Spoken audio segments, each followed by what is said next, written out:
last session a couple of times, just kind of put myself back in the mindset of where we were. And I today made a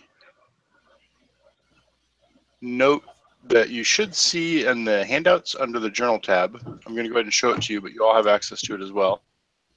So it should have popped up in your Roll20 window. It's called Mystery Note. And I renamed the people that we've run into so far, which to my memory were just the members of the band. The locations currently are in the basement of Devin, the drummer's house, where they have their rehearsals. And you've heard they've got a big gig planned tonight at a bar venue called The Foundry.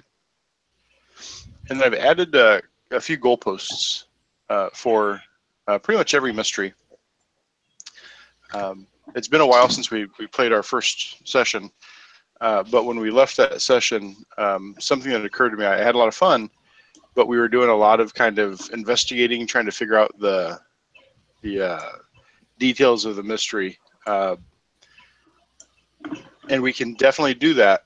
It's going to lead to kind of a slower game if we really try and investigate and figure out all the nuance of the mystery.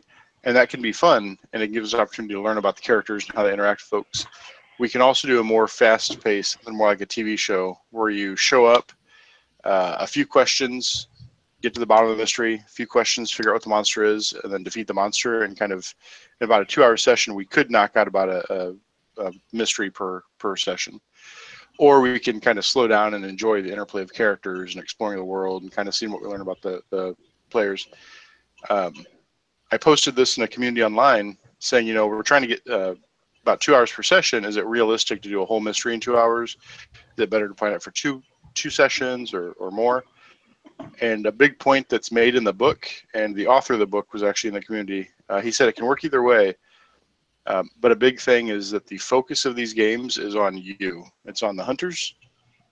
And every session, as we're fighting monsters, what we really want to see is how badass Atticus and Sam are.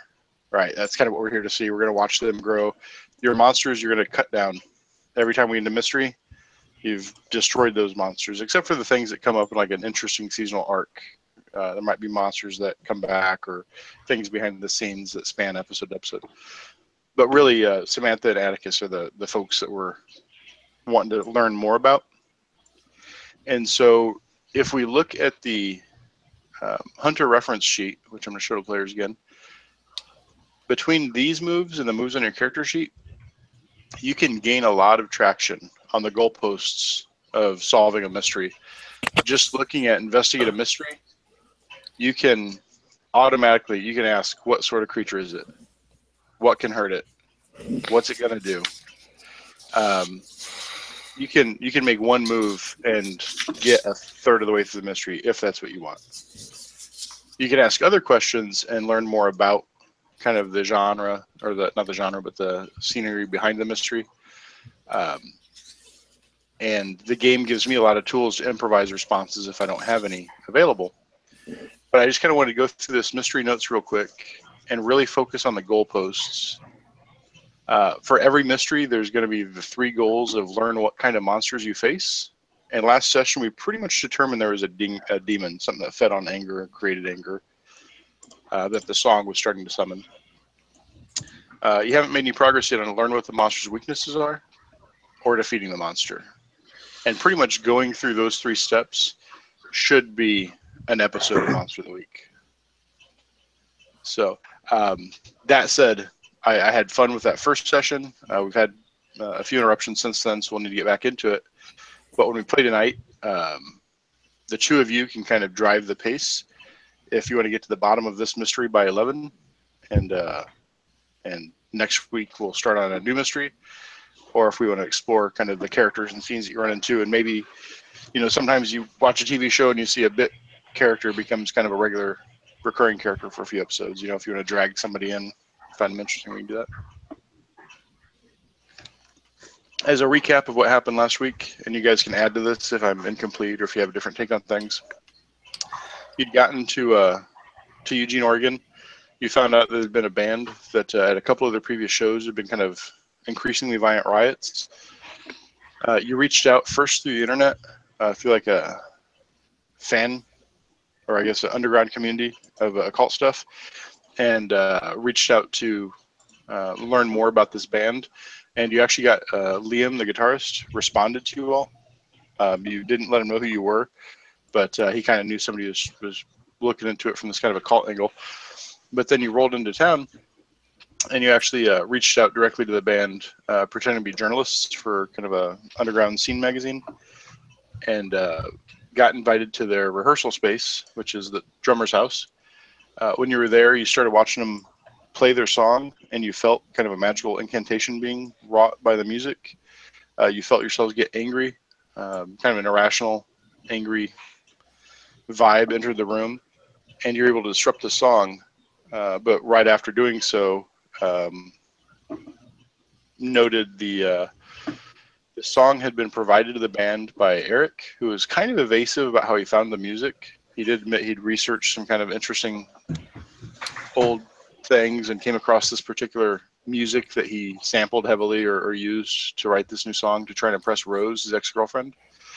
But in doing so, a fight started to break out. I think they saw that Atticus was carrying a weapon, and right before shit went to hell, Atticus kind of bluffed, well, I've got a license, we'll call the cops, you won't make it to your gig tonight. Sam jumped in and said, hey, you know what's going on between you two, between the bassist and the singer? Let's get to the bottom of that. And Atticus brought up, like, hey, yeah, like, this is how bands break up. It's kind of bad blood. And we want to get this on the air and, like, see if you can, like, be a healthy, good band. If you're going to be professional, this is what it takes. That's kind of where we left off. Were there any important scene elements that either of you noted or remember? I think that's a pretty good summary of it. I can't think of anything else. Things that you might remember or have questions about, you can definitely bring it up. I mean, I remember that the house itself, there were the signs that it was being attacked over and over and over, I guess, from each time they practiced the song. Yeah. So I think that's definitely something that maybe would even come into. That's some background information that you both have. I was kind of in the moment with the last time, and I think maybe during the song, now that things are calming down, Sam would even recollect, like, hearing that scratching on the outside of the house going on while they were playing the song. Basically, whatever little sprites and innocent or innocuous or slightly mischievous but not evil spirits live in the neighborhood like this have long since been devoured by these little evil spirits that are summoned every time the song comes, and they've been the ones kind of attacking the house. And Sam has this ability kind of passively to just see spirits and the effects of their passing. And so during the song, I should have highlighted, Sam would have at least heard the scrabbling on the outside of the house as they basically just, not even necessarily trying to get in, just thrashing at the house itself. Damn demons. Anything else to Samantha that you would remember? No. Most is pretty much that. I know we got kind of lost track, I guess, in reference to what exactly was happening between the dynamics of the band when we stopped paying attention so much about the outside, but don't know exactly where we can leave off or where we should start off this game. I think a good point to start off, like at the end of the last session, you had kind of gotten the tensions diffused amongst the band. There's still some obvious anxiety that a journalist comes in carrying a gun, but they don't question that you're still the journalist. They believe generally that you have a weapon, legitimately with the license. There was some animosity as Liam's kind of exposed nerve was brought to the surface, but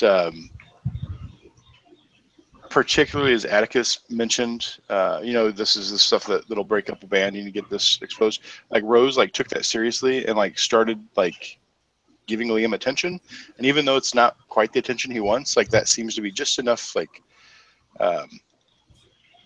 to mollify him for the moment. But you're really getting the feeling like Liam's kind of damaged goods here, and I think Sam is also still nursing a bit of a bruised cheek. You should have one harm, and you took a pretty nasty elbow from him.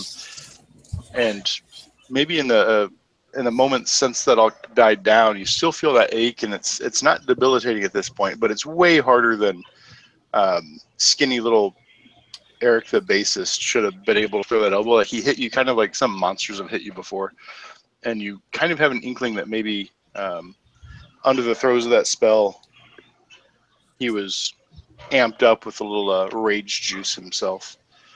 I don't remember from last session. Did he fess up to the band of what was going on, or did we leave off before that happened? He doesn't seem to. He didn't admit that like there's a demon being summoned. He did admit that he found some old music. He actually looked for like a Baroque repository. He was a little bit evasive about how he found it, and he didn't say anything about like it's going to summon a demon. Whether or not he knows anything about that, you wouldn't know just yet. You're definitely welcome to investigate that. And I think that brings us to where like we have a quick series, like a little montage of the different scenes we've described leading up, and like in previous episode, and we see you both kind of hunker down in the RV, then jumping into the Firebird and cruising over this way. We watched the brief little altercation in the basement, and then it pops up. It's about half an hour after all of that. The band has just had a big kind of heart-to-heart talk. Eric has kind of poured his heart out to Rose. She's tried to handle it gracefully. You and the other band members have sat there in this very kind of awkward, like, like we're trying to kill a demon, like we're dealing with some like late or early 20s dramatics here. But like it's like they've had this clearing of the air, and everybody else is just awkwardly kind of drinking a beer. I think actually Liam, the guitarist, is starting to pack up his guitar. Devin's trying to hand everybody a beer. He just seems to be kind of the one who wants to keep the gang together. And I think Rose kind of looks to Sam in this kind of like female solidarity. Kind of looking at you like, so what's going on? Like this is all kind of getting out of hand. You said the music is doing something to people? Like that's why there's been fights? Mm-hmm. Well, how would that even work? I'm not exactly sure. I was wondering what exactly has happened as of late, because this is a different type of style choice for you guys. I don't know if there's something connected to the music, or maybe the music is encouraging something forward, some monster to come forward. She kind of shakes her head and she starts recounting. She looks over to Liam or Eric and says, "Well, he brought the song to us a few months ago. We've been practicing it mainly here. We've played it at 2 shows now, and each time it's been in the middle. And the song was called Requiem for the Broken. It's been in the middle of the Requiem that we've had these fights break out, and I just never connected that. But we've played it here countless times, and nothing's happened here. You know, we've got a fan that comes and watches us, and she's never had an incident. Like as they're saying that, like there's a knock on the door, then you hear somebody call out from up. I think the basement like has an exterior exit, like a door directly to go down a stairway to the basement from the outside of the house. And you hear that door kind of, there's a knock, and then a call, a female voice calls down and say, "Guys, you down here? Everybody?" And they look up, and Eric kind of looks up. "We're down here, Virginia," calls to her. And a young woman comes down, and she's dressed a little bit younger than Rose, and she's dressed almost identical to how Rose looked in the YouTube video that you watched of their last gig. You kind of get like Uber fan / single white female vibe off of this young woman that walks in, and she kind of comes down and sees the two of you and stops like, "Oh, hey guys, how you doing?" And she walks over and grabs a beer from Devin's cooler. He kind of gestures, "Take one." She seems at home here with the band, and Rose like gets ready to tell her to leave, but then like looks to you and looks to her, and like she she doesn't know what the hell's going on. What do the monster hunters do? And Jessica, you had kind of, I'm asking what the both of you do, and Jessica had started to intimate maybe pushing toward a read a bad situation or investigate a mystery at kind of trying to figure out how the magic worked. So you can kind of keep pushing that way. I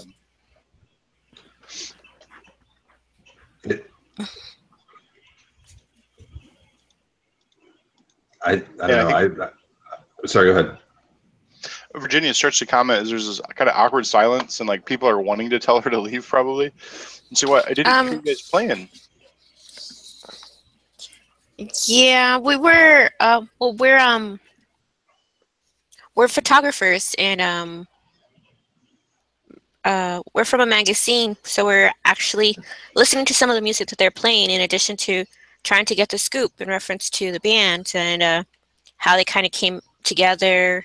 Because from what I hear, they've had quite a long history together. I don't know. Are you associated with any of them? Are you a friend, family member, significant other? Like, how did you learn about them? She does this kind of overly cute, like I'm the #1 fan, and she kind of flips like a big #1 finger up, and so I've been digging on the Black Roses forever. What magazine are you with? And when she like turns and she like looks to you and asks like what magazine are you with, she's got a mask on. She's got like this super chirpy facade, but you kind of see this like jealousy / there's something going on to her. She's wearing a mask, and I think maybe particularly Atticus recognizes this, just because you're such an adept kind of social maneuverer. But she's like, "Yeah, what magazine are you with?" And like she's kind of angling towards something here. I'm gonna kind of brush it off and try to just consciously avoid answering the question. And I may need a roll to read a bad situation, because I'm thinking that if she's taking a keen interest in the band, she might be bass player's Iago, basically, like the voice that's encouraging him. I think she might be tied to it. Like some sort of muse? Yeah, well, I think she's the one that's directing him and telling him where to find this info, like maybe a cult member or something. So I'm just going to brush past her question and like, #1 fan, huh? I mean, do you go to all their shows? You buy all their CDs? I don't see any merch. And then I'm going to turn to Sam and kind of put my hand like this and mouth the word groupie, and then turn back to her. You mentioned read a bad situation, which is definitely a strong option. Look at the results that you get on read a bad situation or investigate a mystery. You can also look at manipulate someone. Like they all might be kind of interesting options for you, and you can push toward anyone you want. I mean, it seems like read a bad situation thematically makes sense, but none of those questions seem like what I want to know.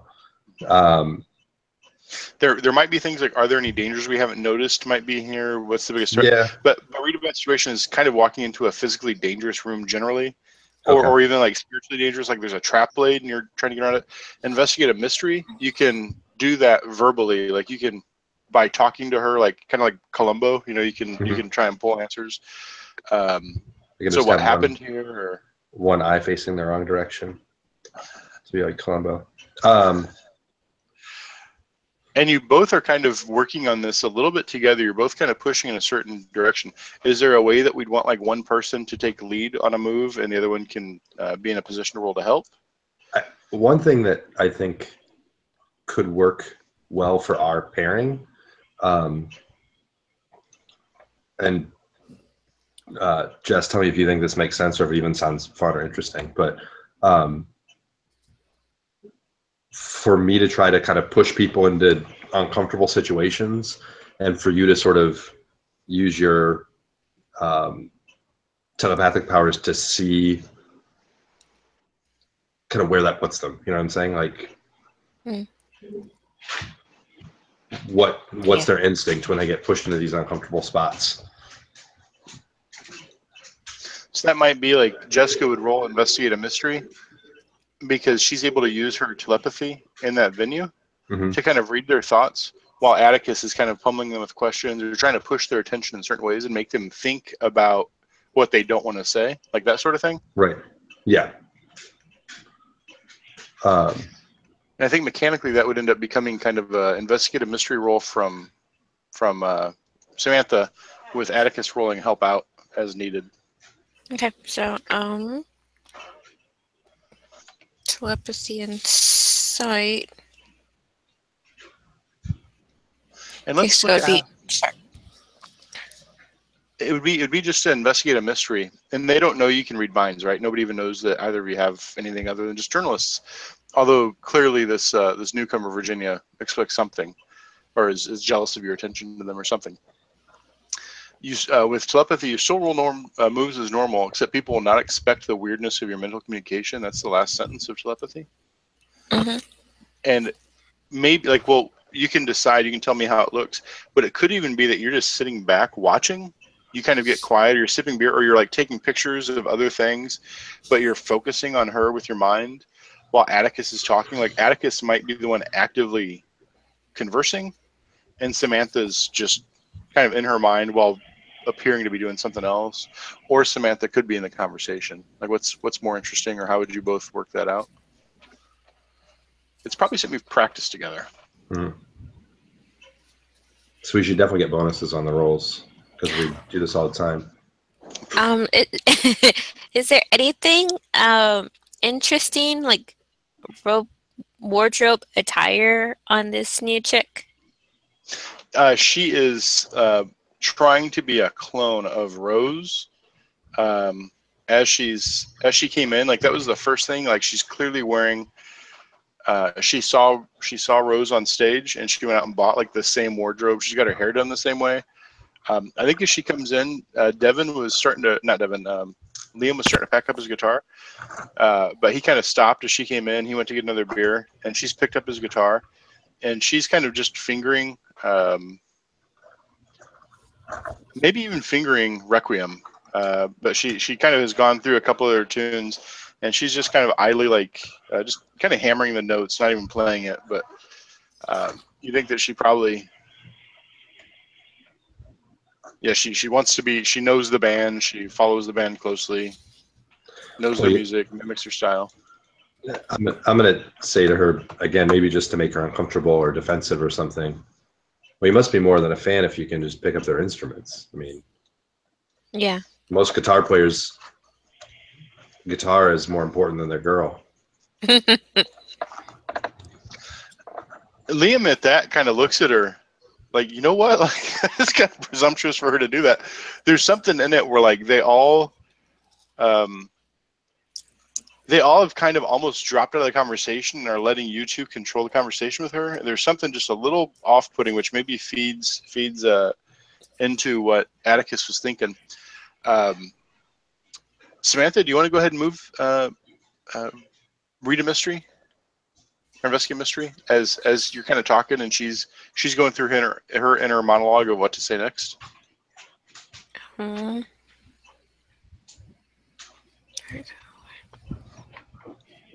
Yeah, I'll do investigate a mystery. So I roll sharp, right? Plus sharp.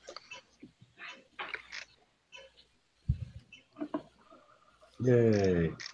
Nice. So it's a 10, and so there's really no need for Atticus to roll to help out. You are assisting through your kind of provocation, but there's no mechanical bonus to doing it. You definitely could if you just want to risk getting a failure. And to comment on the earlier you'd said like there should be bonuses because you're well practiced at this. I was being if you can by saying that. no, yeah. But there is something like last time when you kind of bluffed them like I've got a gun permit. I didn't even bother to establish like do you really have a gun permit, because the line works so well it would have interrupted a gig that was really important to them. Like at that point you basically got to manipulate someone without rolling because you were in such a good position for it. And I should have pointed out at that time like you triggered a move but you did so well there's really no blowback on you. They're the only ones at risk, and so they just kind of accept you are who you are. So Samantha, you're in her head as he's asking her. You know, you're the number one fan, but there's more to it. You can come in here. You rolled 10, so you get 2 questions on investigate a mystery. And if you don't have the handbook in front of you, you got the what is reference sheet, roll 20. what is being concealed here? Because I kind of feel like there's something being concealed with this girl and her interactions with the band. She's a Yoko. So as she's kind of quirking her head, like maybe on her face, there's this playful, like, well, I should take offense to that. In her mind, she's looking at him like, yeah, this is the fucker from the internet. They're here to stop us. They're here to stop us. But we have a show tonight. She's like kind of in her head, like, you know how sometimes the bad guy will go, like an insane person particularly, like kind of go into this rant, this monologuing, like a Bond villain. She's kind of doing that in her head, but she's got this smile plastered across her face. But you, like, she's an agent of getting this song played tonight. Like, she's into what's happening here. And she's thinking about what she's going to do to stop you. So, like, what is being concealed here is this, like, dangerous, psychotic inner monologue going on behind Virginia's smile.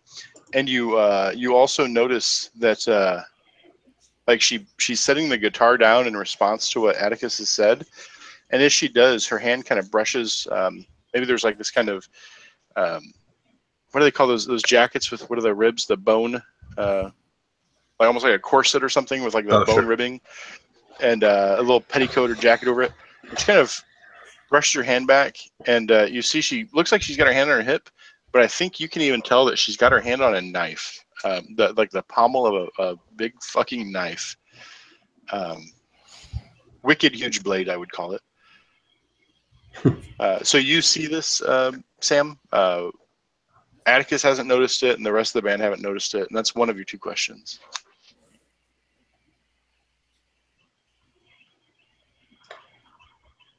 Yeah, it's not for me to say you've got to put the guitar down. It's Liam's guitar. Maybe he's cool with it. I mean, you know, maybe you guys have a thing. I don't know. I'm just, it's just curious. What kind of a name is Virginia, anyways? Liam gives like kind of an awkward laugh. Like a grant. It's kind of like a. It's a very old-fashioned name. It's you wouldn't. I've never met a Virginia that's your age.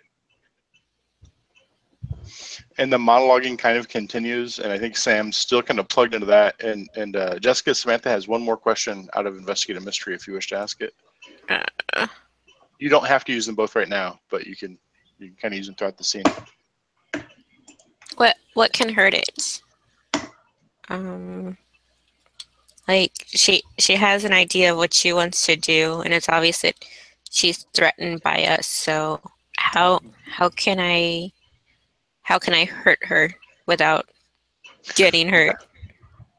I think for clarification's purpose, like, she's not the demon. Okay. So, but I mean, I'm going to answer your question. But as she's kind of thinking, she goes in like, I've invested so much time in this fucking band. Like, if they can't pull it off soon, I'm going to have to go elsewhere. Like, until the ritual is complete, my master won't be here. And as she's kind of monologuing, you realize, like, she fed Eric, the band, through Eric, this song to get them to perform it in front of a large enough crowd. If the band doesn't get to summon the demon, I think she even names her master, her master's name. I'll put it in the chat. And you guys have access to edit that mystery notes file if you want to, as I add things into here. The monster is Beziel.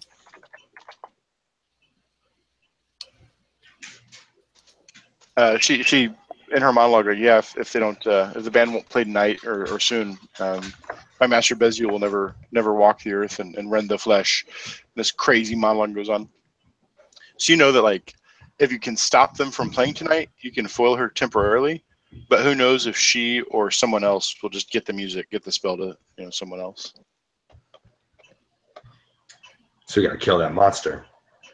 Yeah, so like letting the ritual play out will bring the monster to the world, which might make it vulnerable. There may be other ways to touch the monster, but like if you just stop the song, the threat just gets kicked down the road. It doesn't do anything to Beziel himself. as I ask her questions, is she just kind of sitting there like crazy faced, or is she trying to fumble for an answer? Because I'm trying to like ask her as many different things to keep her off balance as much as I can, so that Yeah. Sam can dial in. Do this for me. Both of you roll me a D10 or a D100, and you can just type in the chat. I'm going to put something. Just put a slash in front of what I put. Put a slash in front of the R, or make it 100. Make it 1D100. And that's going to give me some notes on Virginia real quick. Oh my gosh. So Atticus, you're killing me. that's. Did I do Oh, it wrong? sweet. Oh, I don't know if I put the slash, did I? Or yeah, I guess I did. I did. Yep. What I'm going to do is add into the notes here for her a couple of quick items. And just so you know, Dungeon World gives us a cool little set of instincts and knacks. There's 100 items on each list, and Jessica has rolled for instinct.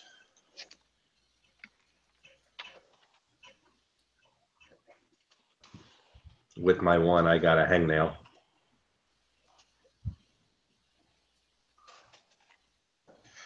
With the knack, oh, nice.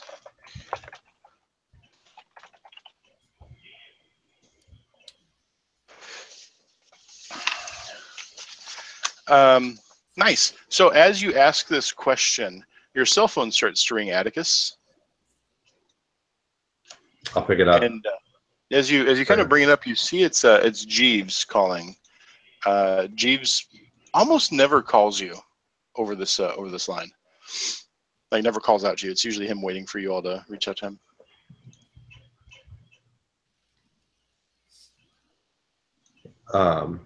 Okay. I'll pick it up, answer it. Yeah, what's up, Phil? Phil, can you talk right now?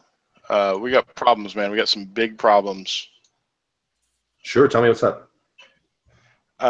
Yeah, so we were looking into an issue this morning. If you remember, we had an order for car parts, and he just kind of goes into some vague bullshit.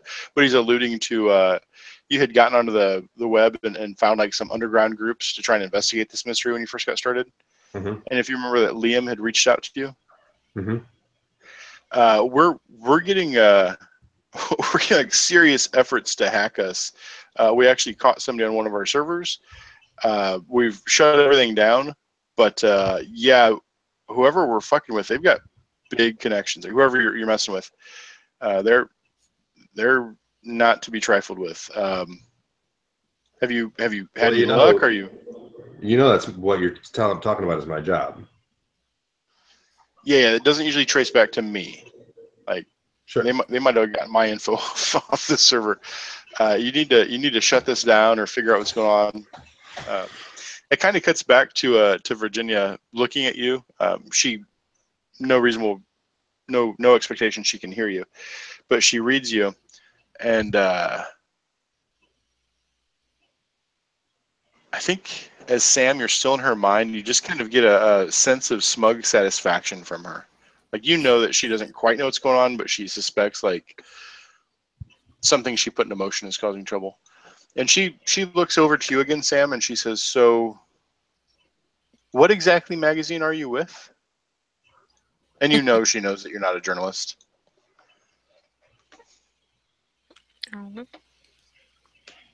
If Atticus had named a magazine, you would have every reason to know it. Like, if you gave them a name earlier, you can just repeat that if you want to kind of stick to the lie. Yeah, I don't remember what we said. We did say a magazine, but I don't remember what it was. Yeah, I don't remember the name either. Oh. I didn't make a note of it, and I don't have it in my I don't have it in here. So, Flytrap Music. What was it? Flytrap Music. Yeah, I do have it. As I'm on the phone with Jeeves, I'm still talking to him, and I'm just gonna like put my hand up to her, my finger up to her, not to Sam, but to Virginia. Like, wait, I'm not done talking to you, and then I'm gonna turn my back to her and keep talking to Jeeves. That's not to interrupt you. Respond how you want, but. Flytrap Music.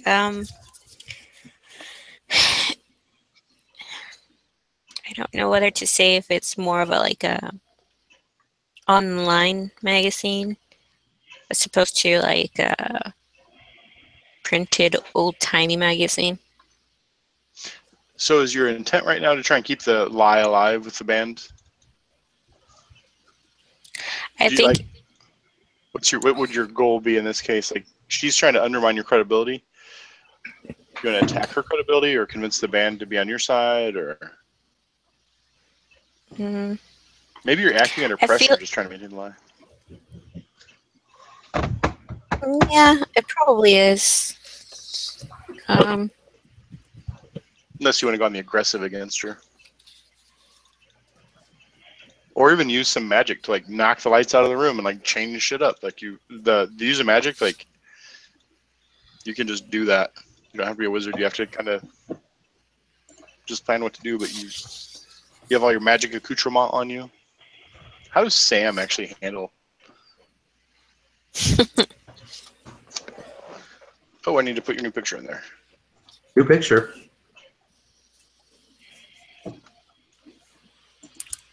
We got a new picture? I put a new picture of myself up. She changed her hair color while you were in the room. Oh. Okay, sorry. She just morphs into this new person. I like it.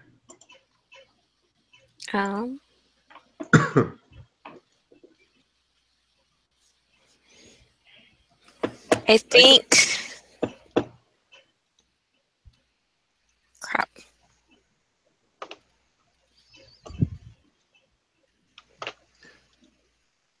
I don't know if we're going to be leaving. Josh, do you think you want to be leaving sometime soon, or do you want to continue fucking around with her, or? Yeah, it might be best to head out soon, just to A, to move the story along, and B, if we want to stay in with the band, I don't know that we need to get into a competition with this weirdo. Yeah. All right. Well then.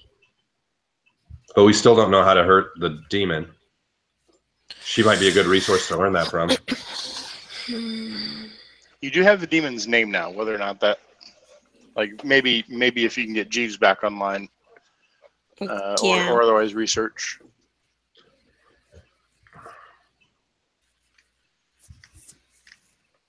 I think getting it from her would be one option. So options might be either forcing her to talk now, or like leaving and waiting for her to leave and kidnapping her and taking it, or spying on them, showing up to the show and hoping. It'd be fun to force her to do what we want, but that could be a big part of the session then. I can try to manipulate her. Yeah. I think first, like she's pushing you for the for information about your magazine or your online magazine. And as let me ask this, and I don't want to interrupt Sam's turn, but she's obviously aware of what's going on with this lady more than I am. But do I have the sense that she has this connection to Devin, or no? Or is that just in Sam's hands right now? It's to Eric, the bassist, because he's the one who brought the song. Right. Sam, have you done anything to indicate to him, like, oh, she's like bad news, like more than just being nosy, like that she's actually like got this wickedness in her head? Do you have any way to signal, Atticus? You've worked together for she might a while be able now. to just, I mean, she might also be able to telepathically just tell me. You can put words in their minds. Yeah.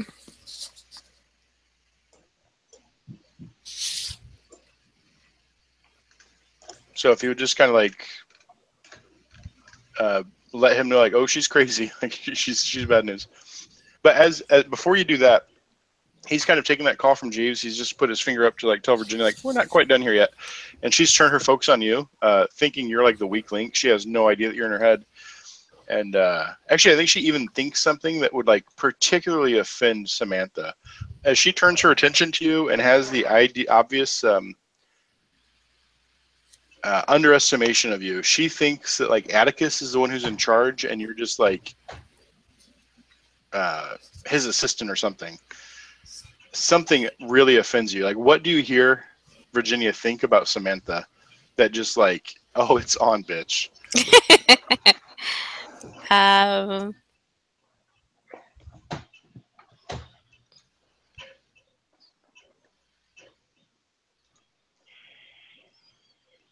Is she demeaning on the basis of like age or gender, or like is she dismissive of your style, or like what does Samantha kind of take to heart? How would somebody insult her if they wanted to? hmm.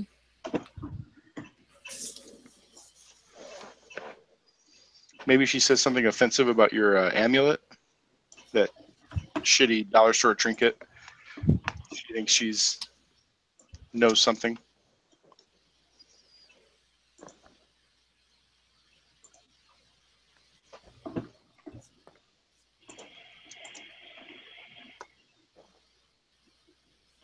Maybe she calls me like a slut or a bitch or like Okay. just stereotypical whatever.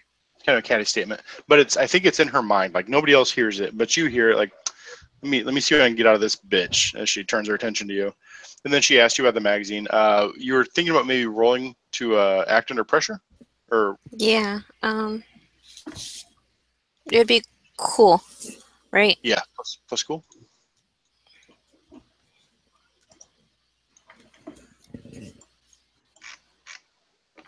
Six.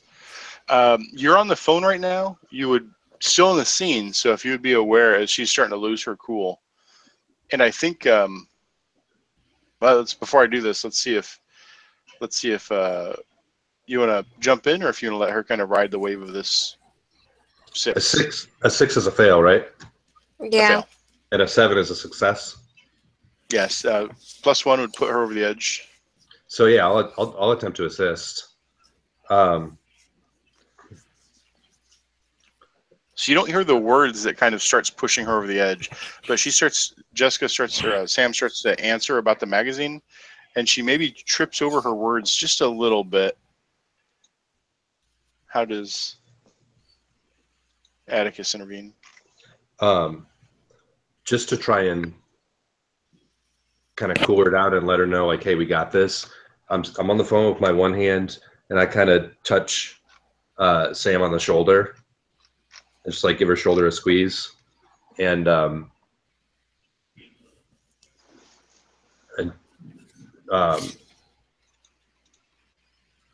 put the phone down for just a second, and I say, hey, this is going to be a great show tonight, isn't it? Just try to like take her out of that moment for like half a second. Yeah, roll And I plus kind of one. like smile at the rest of the band and nod, and then go back to my phone call. You're a real good bullshitter if this works out. Okay. So on help out, at 7 to 9, your help grants them +1 to their roll, but you also expose yourself to trouble or danger.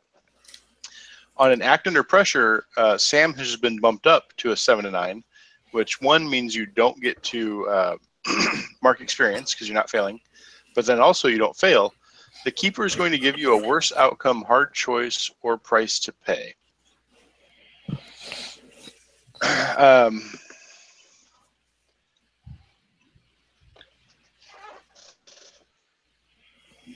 As you feel the rage kind of building up, Samantha, the world starts to go grayscale. The room, there's kind of dark energies around the room already. They start to kind of boil like oily smoke a little bit, but it's all in slow motion. Like time dilates, slows down.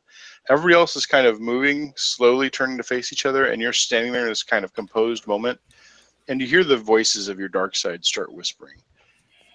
It's you in full color, and it's Virginia in full color. And she's just turned to you, and she said, let me handle this bitch. Let me see what I can get from this dumb bitch, or something dismissive and shitty. And she's just kind of finished that thought.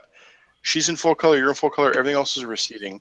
and the voices of the dark side start to kind of whisper at you, and they tell you like she's insane. It would take just a nudge, and you could push her over the edge. She would reveal herself. You could have her take her own life here in the room, and no one would know. No one would blame you. This is a freebie. Just give us this. Give us this taste of this twisted soul. And they're kind of whispering in you to just push her over the edge, make her kill herself here in front of the band. And then, like, as they're doing that, and you're just about to do it, Atticus's hand kind of touches your shoulder, and like maybe there's a little glow of like gold, and then like he starts to come into color, and then the whole room snaps into color, and like whatever response is on your lips, it gets lost. But the dark side does compel you to kill her, or to just use your telepathy to kind of push her over the edge. It kind of puts in your mind exactly what you need to say. If you do it, you're going to mark experience. If you don't, you're going to lose your powers until the end of the mystery, or until you cave and get her to kill herself.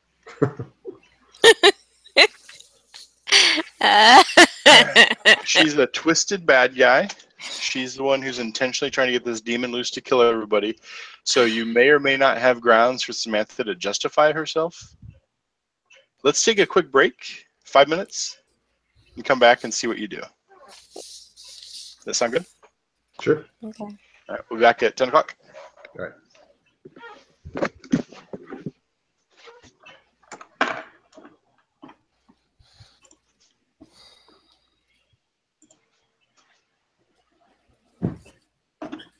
I'm good.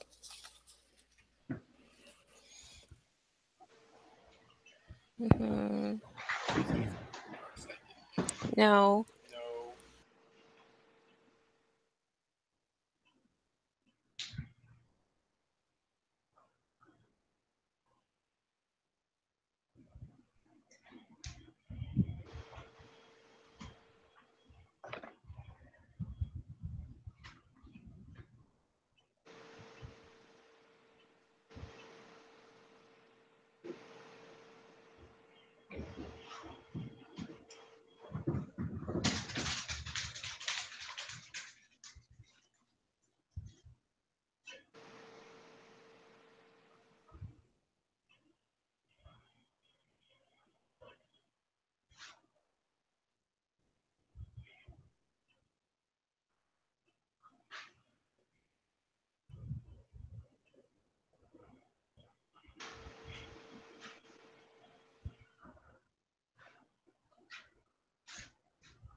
Hello. All right. Is she dead yet?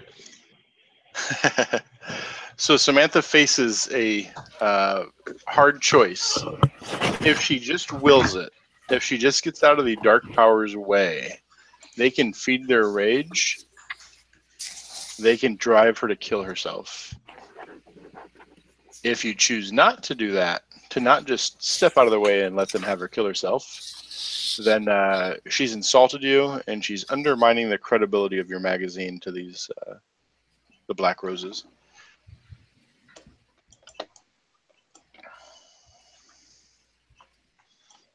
What do you do, Jessica?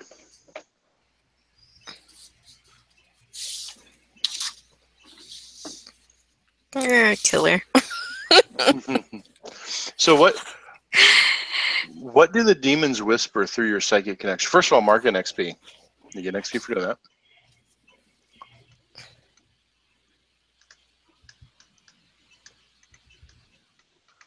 She's crazy. She's been twisted by this demon that she's trying to let loose on the world to kill everybody. I think whatever happens, she's going to drop this huge wicked knife that she carries.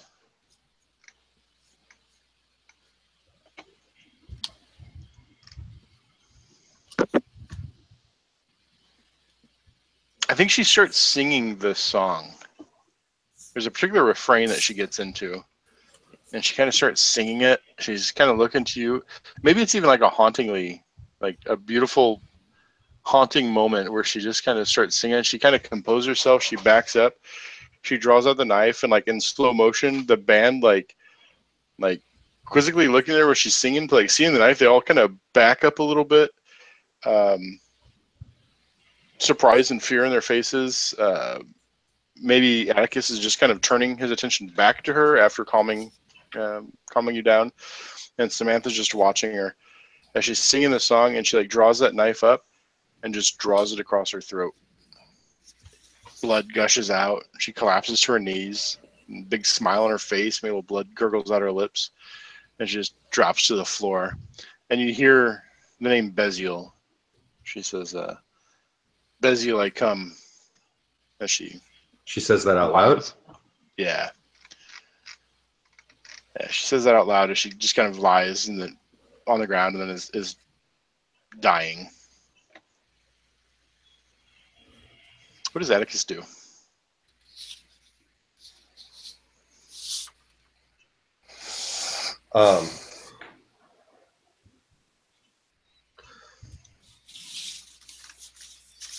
I say to the phone, Phil, I gotta go. This is getting weird. And I hang up. And I say, "Oh Jesus, oh Jesus, oh Jesus!" And I just kind of, my hands are up. And I'm kind of backing away from her, probably playing up. I mean, I'm shocked, but probably playing up the shock and surprise even a little more than it really is.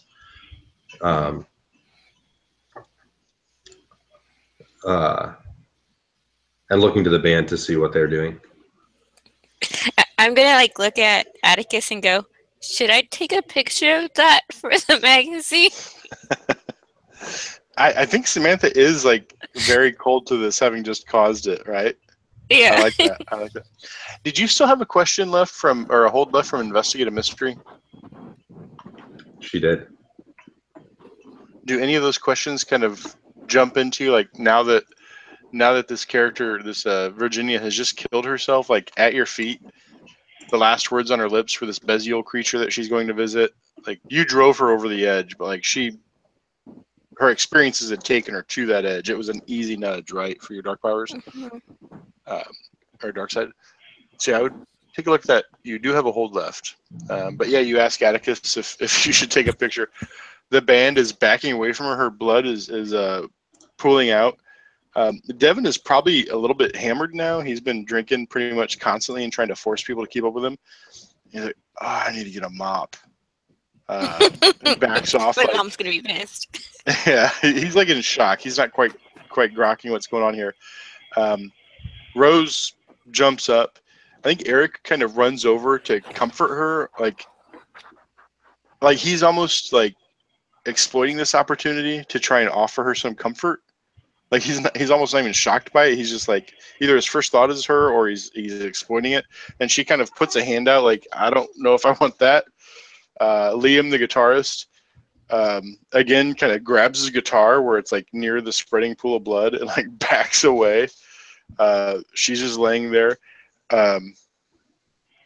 It's something the band doesn't notice, but the camera catches it, and the hunters, it's up to you if you want to see it. Like the blood kind of pools out into, like, instead of just pooling out neatly, you see it kind of take the shape of, there's some sort of like, the repeated performance around this spot has left like dark energies embedded in the ground. I guess it's probably carpeted for acoustic purposes. But like you see like the blood actually kind of following like little rivulets or threads in the carpet, and like there's actually runes being kind of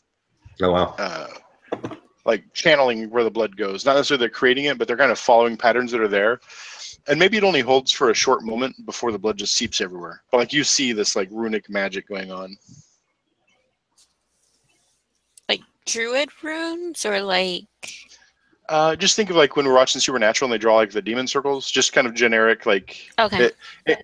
I haven't decided, like I've just decided that's happening. So like if you want it to be druidic or of a particular nature, they can be. It's clearly some sort of like magic stuff going on. Okay. I don't know if I should ask what happened here. Where did it go? Or what it was going to do.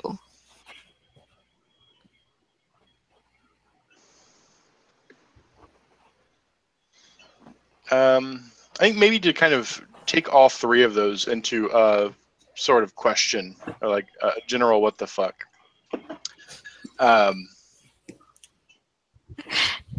You drove her to kill herself when she was in this kind of insanity power moment, and she kind of tipped over the edge and decided she was going to join her demon, her lord in the hells or whatever. But like it wasn't going to work. Like what she did at the end was like this futile gesture of insanity, and like she didn't just get elevated to the demon's right hand or anything. She's just dead now, lying there dying. That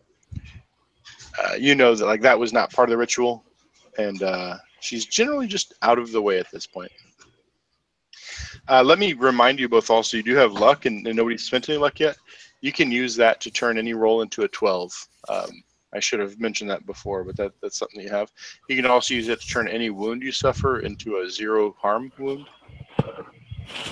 So, especially while you're earlier and you have a lot of luck, it's encouraged to use that as needed. But mine has a consequence, though. Yeah, and the spook does too. The stuff the dark side wants her to do gets worse and worse the more luck she's spent. So, got it. You both. Do you think that there's any way that with like the fact that she was singing the Requiem song in her last moments, that maybe it can be enough to encourage the band not to play it ever again? Well, I'm actually kind of going in a different direction than that. So the band looks pretty phased, and you could encourage them. I think at this point you could definitely encourage them not to play it anymore. You could probably also like maybe get them to play it specifically if you brought them in on the truth. Those are kind of maybe the paths in front of you. But I think right as she says like, I'm coming to you, Beziel, and you see her blood kind of soak into the runes, that probably indicates to you like he actually just stepped through for just a moment. Like she died with that song on her lips, and she took her own life, and like that sacrifice kind of brought him physically into the world for just a moment. And I think you hear like a mocking laughter. Particularly you hear it because of the sight, Samantha. Atticus, I think you feel it kind of in your bones more than anybody else, and the rest of the band doesn't seem quite in tune to it. But like you just that feeling of like, oh, there's a demon in the room. Like you get that for just a moment, and you're in that moment right now. You can act on it. I think we can decide, is tonight the night we want to actually try and force a confrontation? Do we want to jump to that scene, or do we want to exploit this moment? Or is this going to go on to next week? Well, just a thought about last time we played, I was thinking, like, is there a way to convince these people never to play this again? But then, and I didn't hear this, I heard it, but Atticus didn't hear this.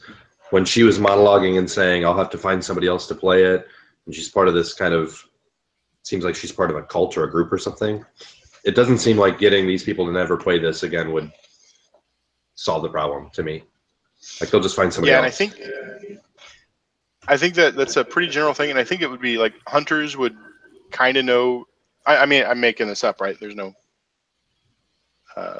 truth to what we're doing here, but generally in this world, like, there'd be other people out there who could discover the spell or might know about it. There might be people who gave it to Virginia in the first place if she's part of a cult.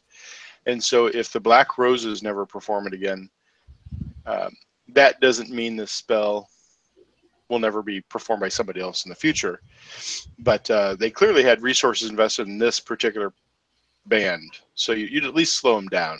You just wouldn't face him. We haven't really gotten into how to harm him yet, but I was telegraphing that through the last bit.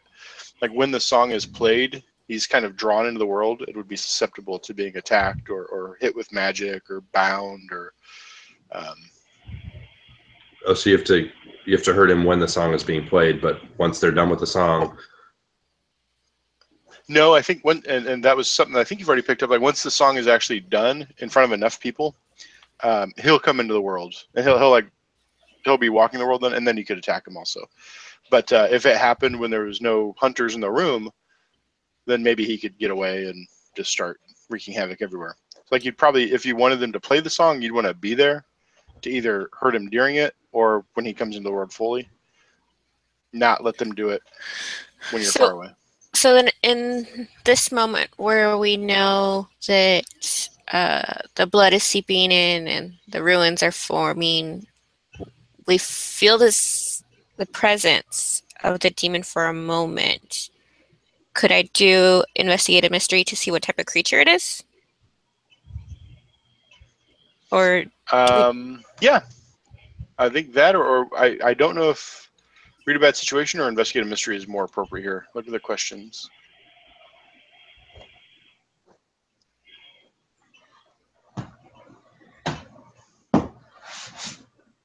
Like, either one of those could be good, and either one of you could do them, or even try and figure out how to do both of them in the moment. But how would you go about investigating? And work your sight into it if you want. I could, if I can ask 2 questions, I would get what sort of creature is it and what can hurt it. So what does it look like when you investigate this, though? Like, you see those runes seeping out, you hear that laughter. Like, what is, do you go back into that? Like, you've just fed the dark side, right? You kind of go back into that dark zone and look at it on that side of things, or how do you? What is the camera catch Samantha doing to investigate?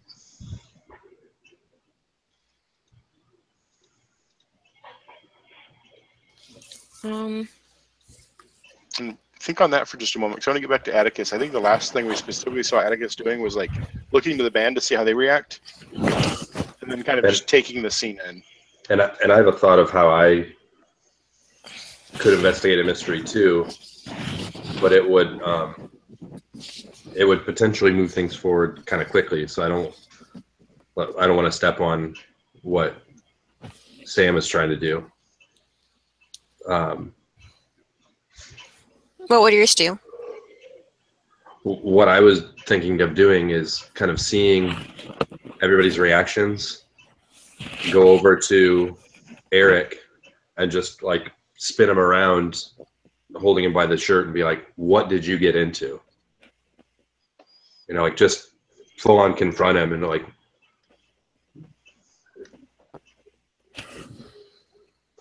I'd say do that and, like, kind of impact him even more about, like, dude, one of your groupies is dead because of you. Like, what did you get yourself into? Yeah, but I want to make it clear to him and the rest of the band that I'm talking to him. I'm not talking to the band as a whole. You know, maybe I'm just kind of spitballing here. Would it be interesting, like if this was a show, would it be interesting if you can kind of do that? We don't have 500 people or whatever here to watch the song get played, but maybe like playing it during a blood sacrifice is enough. If you don't have 500 people, like maybe you're trying to get the band to like get, instead of like hoping they play it in ignorance, like play the song now while she's dying, like before, before she goes. Maybe that'd be kind of a cool scene. Yeah. And we'd want to try and figure out, maybe through investigate a mystery, you want to kind of turn him around, ask him what he's gotten into. Give me a plus sharp as you do that. You flip him. They're pretty numb. He's just been rebuffed once again by Rose. You see his face again, kind of the emotions just playing out of fear and anger and resentment.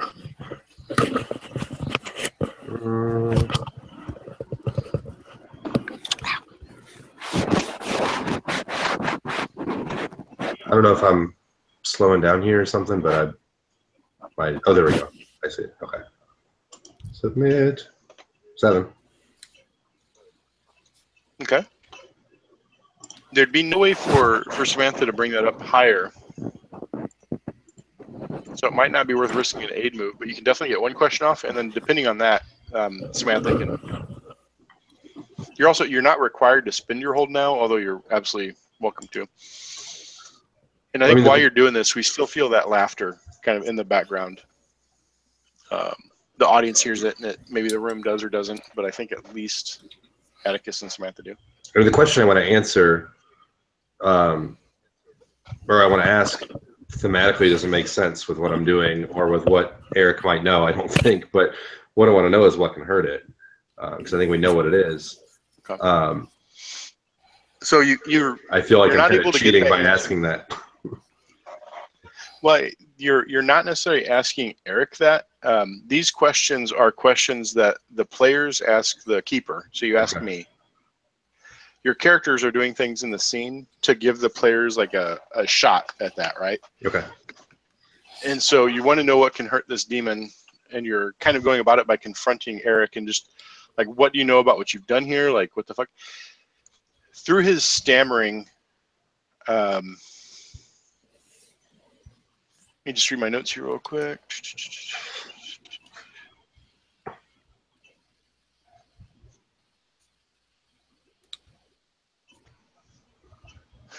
So there's the laughter's going on. He's looking at, you've turned him toward the dying body of Virginia. She's kind of croaking. She's trying to talk now, but she's too weak to force the air through, and she's just kind of got blood pouring out of her mouth and throat.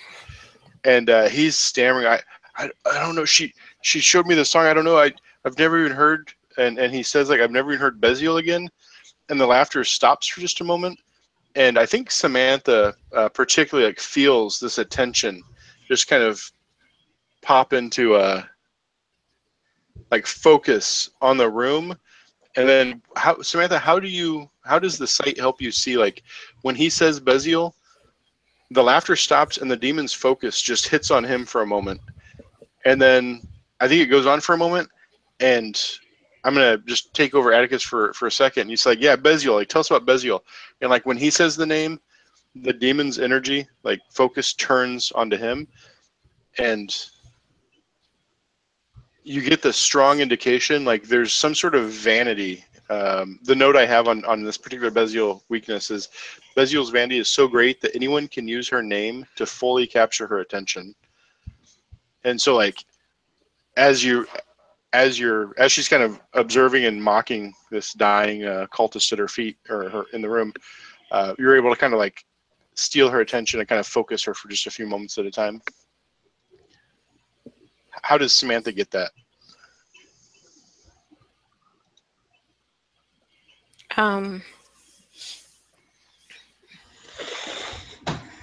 Like get that imagery, or like get the idea that. Yeah, so that answer kind of comes to the players, and so like Josh knows that, the group knows that, but I think it's kind of through the sight of Samantha, or maybe even Atticus. Maybe Atticus would just get a feeling of it. How would Atticus interpret that focus of a demon on him? I mean, maybe when I say the name, I can just like, it's like you feel that tingle, you feel the hairs on the back of your neck stand up. You know, you feel a coldness. Does Atticus have the balls to like repeat the name then, just to see if like really like, oh yeah, that's it. Fuck. Yeah. But he repeated a couple of times. Yeah. Good. Oh, just so you know, before we get to, because Virginia's dead now all of a sudden, you had rolled an instinct for her to lose her mind and a knack for criminal connections. So the knack for criminal connections turned into the hacker network that is breaking into Jeeves's computers. Was that the 76 and the 1? Yeah. Yeah, I think the 1 was criminal connections, and the 76 was losing her mind. Yeah. So yeah, I think that's a cool way for how like what is Beziel? You're like, oh shit, I felt those cold nails down my back. Like Beziel, shit again. Yeah, you're kind of teasing. Like if you get the itch right there, you can just keep saying that. So I can't use your name. I'll just have to call you something else. Not that you can't use their name, but when you use their name, it just kind of distracts her. No, that's what I'm saying. That's what Atticus is saying. Okay. Right. If I can't call you by your name, Beziel, I'll just have to call you bitch from now on. Oh, I think I think that kind of taunting, the whisper comes into the room, and I think the whole band hears it at this point.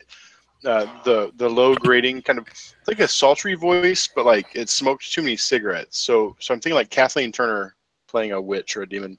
Like a really hoarse type of sultry voice. Yeah, and it whispers out and says, "Play me a tune and see whose bitch is who, or who is whose bitch." Like, kind of taunting you. And the band like freaks out. This disembodied voice, like they don't hunt monsters. They've never faced this shit. It's not even like a simple everyday thing for you two to face something at this scale. Yeah, the band freaks. Even Jackass Eric, like, whoa, okay. Fuck. I might use a manipulate somebody move. So what would make Eric do what I want? And what I want is I want them all to play the song to bring this demon forward.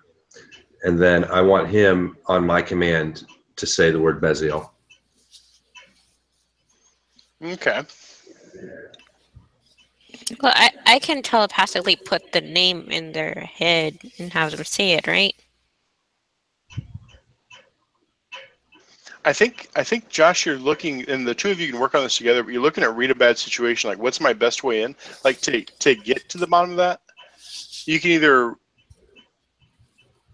roll, manipulate someone, and then we'll negotiate that move. And in that move, they might tell you what they need, or you can read a bad situation to give you. I have a grifter move that says when you're about to manipulate someone, you can ask the keeper what will convince this person to do what I want. Shit. Yeah, okay, you good. must answer honestly, but not necessarily completely. Yeah, no, I think that's. I wasn't looking at that.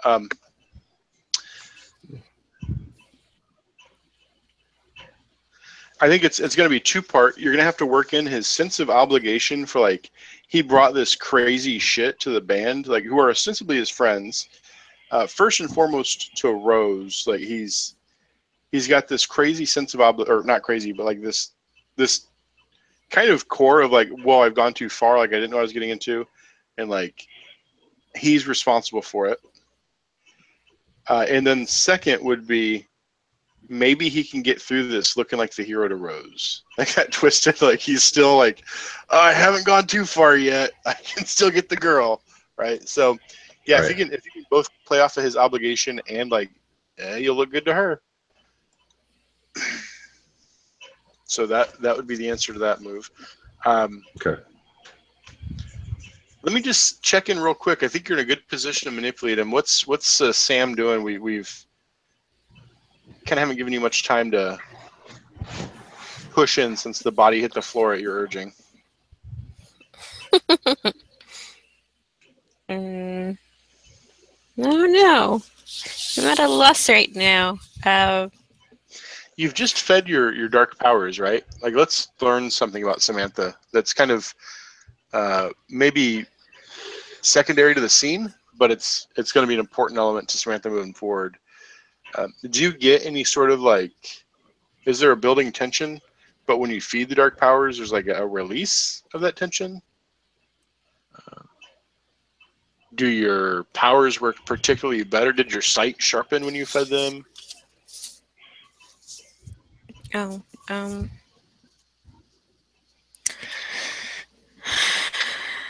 oh.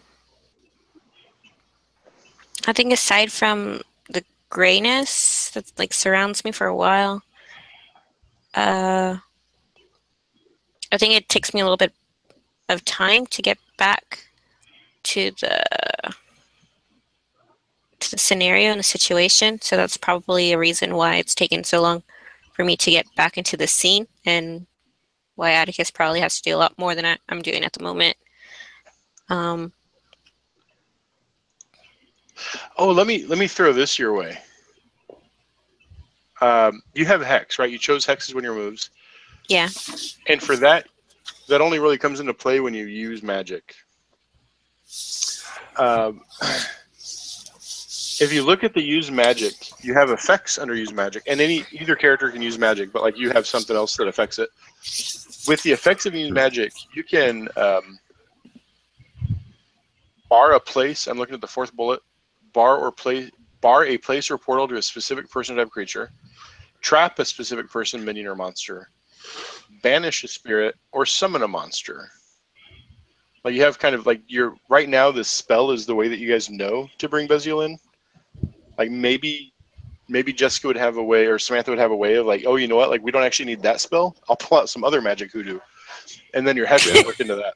Or I mean, it could be depending on how it's interesting to the group. You could say like, oh, I want to summon the monster, and I would say, okay, the spell would require chanting and gestures. That would be you need to get the band to play it. But like I would try and we'd want to come up with something interesting. Like you might want to consider how you would use magic. And then as you roll that brings in the option for glitches on a 7 to 9. That might make it interesting. But because when you use magic, you get to add,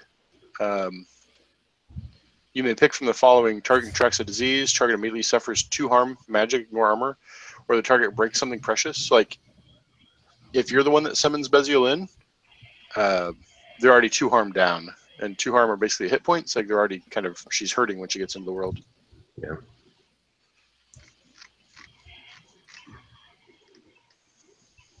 Or they could summon her and you could trap her and give her 2 harm while she's trapped. Yeah, I can do that. I'll roll weird to see if we can bring her in. What is it that you want to do? Like, say what you're trying to achieve.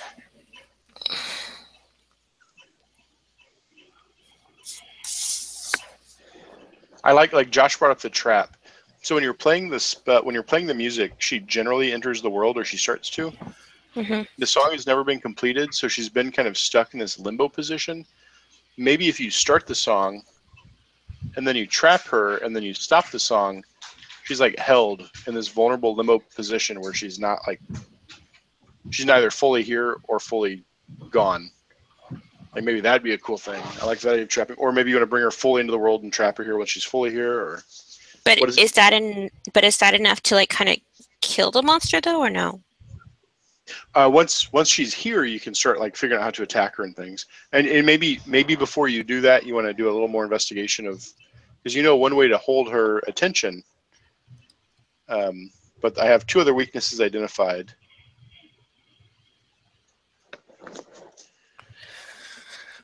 Oh, that's only one of the weaknesses. Yeah. Did you have anything? Did we ever get to the point of doing that to read a bad situation? Mm-mm. You had just kind of investigate a mystery. And I asked what would hurt it, and we found out that it was Vane. Yeah. Mm, I mean, we can go in there, guns a blazing, and try to figure it out on the fly. What's the worst that can happen, right? You know what? I've actually I haven't been clear about its other weaknesses, but you have learned one. One of the weaknesses, these have influenced my responses to you, and I just wasn't clear. One of her weaknesses is verbatim. Beziel can only be killed while the ritual is underway and the rift between Earth and Hell is open, attuned to her. And I misspoke earlier. Like if the ritual completes and she's here fully on Earth, she couldn't be killed. You could attack her and drive her back to Hell, but she won't be destroyed. The ritual has to be going underway. So we've got as long as this song is to kill her. Yeah, except like there could be options to use like the trap of the spell. If Samantha uses magic to trap her, like maybe you could make her vulnerable with that. Without the hunters here, without you two specifically here, she would be vulnerable during the song, and afterward, any damage done to her would just drive her back to Hell, where she'd try and come back. I think the play then is to get the band to play the music, and for you to trap her when she's half here, half there, and then we can have all the time we need to kill her, or as long as your trap works at least, and we can even manipulate the people in the band to help us. I kind of want to like try to see if I can trap it so like only her legs are sticking out and not her face. So that way, like we can torment her as much as we want until we actually Tickle her feet. Yeah. Oh, you're a cute little rage demon. I'm just gonna treat you as puppies and kittens. I think it probably should also point out the game uses the idea of weakness as you can kill a monster, or you can like attack a monster and do damage and drive it down to like 0 hit points, and it will just like we'll find some way that it thematically it disappears. It'll try and recuperate on its own and come back. If you exploit its weakness in attacking it, you can kill the monster for good. And so if you think of a show like Supernatural where they'll shoot a ghost with salt, the ghost will like discorporate for a while, but then come back. It's not until they burn its bones and do all that stuff. Or like a werewolf, you can shoot it full of lead. It'll get wounded. You might knock it unconscious, but it'll come back to life. Got it. So you can hurt her. You can hurt a demon with normal weapons. But if you do it outside of the constraints of her weaknesses, it won't be permanent. But if you do it with a weakness, it's permanent. So if I'm understanding this right, if we get the band to play the song and summon her, and Sam can trap her mid-summoning, the band doesn't have to continue playing the song. We can kill her while she's trapped, and it would permanently kill her. Yeah, and you would be able to use your weapons or whatever else you can think of, burn the garage down, the basement. You could use normal things to try and hurt her, as long as that trap is in place, and as long as she's still vulnerable. Yeah. That would be my vote. And I'm not gonna play any sort of weird games of like, oh, she's got this magic ring to teleport. Like, the point to these games is to make you two the heroes, not to protect the monsters. If it makes for good drama, then she gets to die from you guys doing cool shit. All right, I say let's go for it. I'll go ahead and let's get the band to start revving up their instruments and playing the song, and then I'll. Okay. Well, I can get them to play the song. Yeah. So at this point, all pretense is dropped. Like I'm not a journalist anymore. I'm not even going to refer to her as Winter anymore. It's all right, Sam. Let's do this. Kind of clap my hands together and be like, all right, kids, you're in our world now. What we're going to do is you guys are going to play this song for the last time in front of your #1 fan. And you're going to stay out of the way when the shit hits the fan. Except for you. and I point to Eric, and I grab the big scary knife from Virginia, and I give Eric the mafioso pat on the cheek that I've gotten so many times in my career, and I say, "Son, for you, it's time to be a hero." And I hand him the knife. When shit starts happening, you just remember that name that you need to say, and we'll all be fine. Nice. Roll me manipulate. Actually, before you roll, like you've triggered that move. We're good. We're gonna go with it. But while you're doing that, you're giving this kind of pep talk, and we're gonna see the reactions. And I've got notes on them. I'm gonna kind of go through reactions for each of them. Samantha's doing something to set up the stage for a spell, right? Mm-hmm. What is the effect that Samantha wants out of use magic, and what is she doing to start like setting it up? And I'm gonna look at the Hunter reference page, Hunter reference sheet 2. Where we show use magic. Okay. Let's see. Let's say that I have some sort of chalk in my pocket. I'll start drawing out a circle to kind of. Is a circle like inside the band, or is the whole band inside the circle? Is it a big circle, little circle?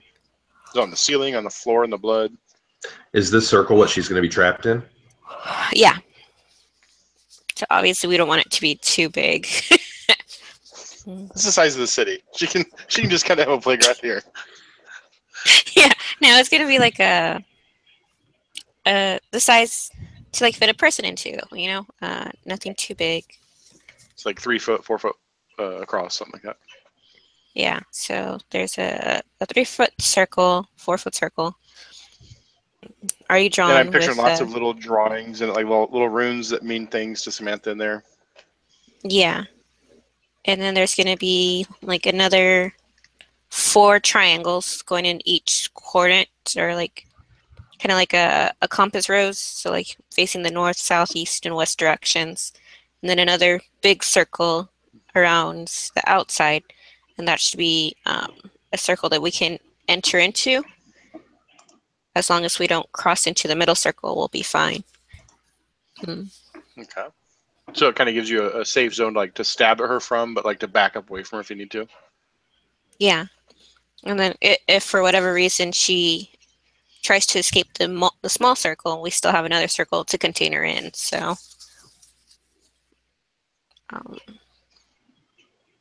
Okay. So I'm going to give you some requirements.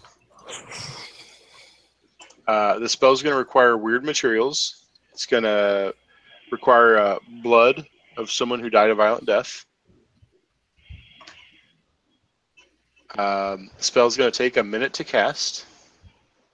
The spell is going to require ritual chanting and gestures. The spell is going to require you to draw arcane symbols, and you need 1 or 2 people or more to help cast the spell. So you'll need the band playing. It's going to take a little while for the spell to like start trapping the demon once it comes into the world. The blood of the victim. How do you incorporate her blood? What do you have to do with Virginia's blood? Mm-hmm. Is there anything that you trace like symbols in it, or do you kind of spill some in the middle of the circle? Oh, okay. So let's say that I also have like a candle, like a little black candle in my pocket as well too. So I'll put that in the middle of the 3-foot circle, and I'll light it. And then I'll get a piece of her blood, like drop it on the candlestick. So it kind of sizzles as the flame gets down. Yeah. Okay. And then. So let's have 2 rolls then. We're going to have the use magic roll, and we're going to have the manipulate. Use magic. 9. Very good. 9. And then what was the other one? Josh is going to manipulate. Atticus is going to manipulate. Nice. Booyah. Okay, so for use magic on a 7/9, it works imperfectly. Choose your effect and a glitch. So Jessica, look at the glitches and choose one of those. And then Josh, you manipulate someone. 10 plus, they'll do it for the reason you gave them. If you ask for too much, they'll tell you the minimum it would take for them to do it. You nailed both points within the information the grifter gave you, so he's willing to do it. The band, as you're kind of telling him to do it, the band is like looking at you and looking at this, coming to terms with the fact that that like they thought you were journalists, and now you're kind of like, this is all real shit in the world, and like we actually deal with this. Rose comes up to Eric and she kind of puts her hand on his chest and says, we have to do something. Like this is our fault. Those people that got hurt, Virginia killed herself. Like we have to do something. Like she's on board.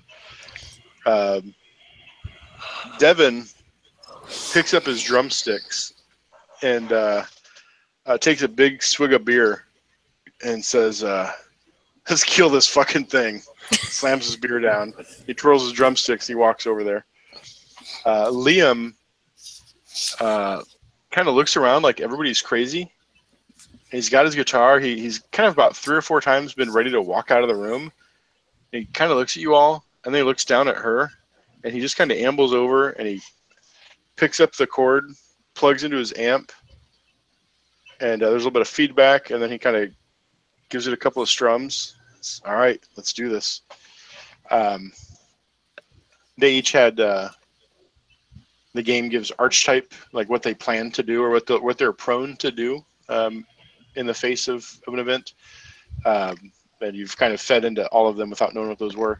So they're prepared to help. Eric, he looks to Rose. He looks to you. He kind of takes that knife, and what does he do with it while he's playing his bass? Maybe like there's a little table next to him and a couple of pizza boxes on it, and he kind of stabs the knife down to the pizza boxes near where he's standing. And he's got an upright bass. He sits down with his upright bass and kind of plucks a couple of strings and then nods to the band, like, start playing. What does it look like in the room as you all, like, Sam's cast the spell, Atticus has the band starting to play. What are you two doing preparing for the demon to show up?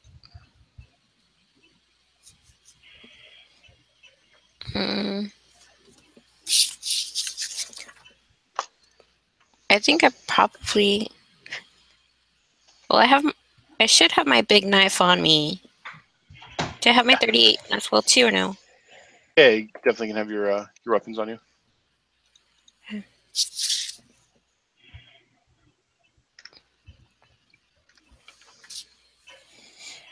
Well, I think I'll pull up my knife. I'd say I'm ready for this thing.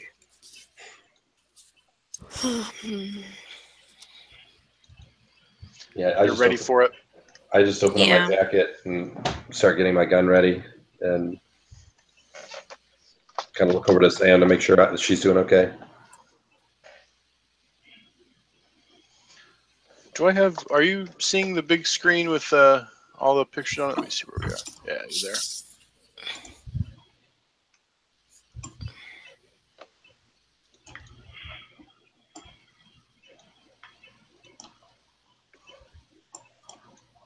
Just uploading a picture.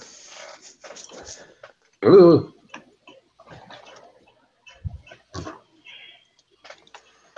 So as the song starts to play, in that circle inscribed by Sam on the floor, and I think in time with particularly like the percussion laid out by the bass, the drums supporting it, but it seems to mostly be keyed to the bass, to Eric, his kind of emotions flowing through his instrument.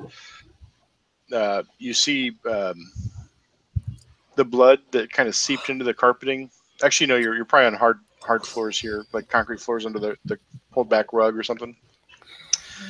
Maybe it's the blood on the candle starts to like pulse in time with the music as like the flame gets down and flares.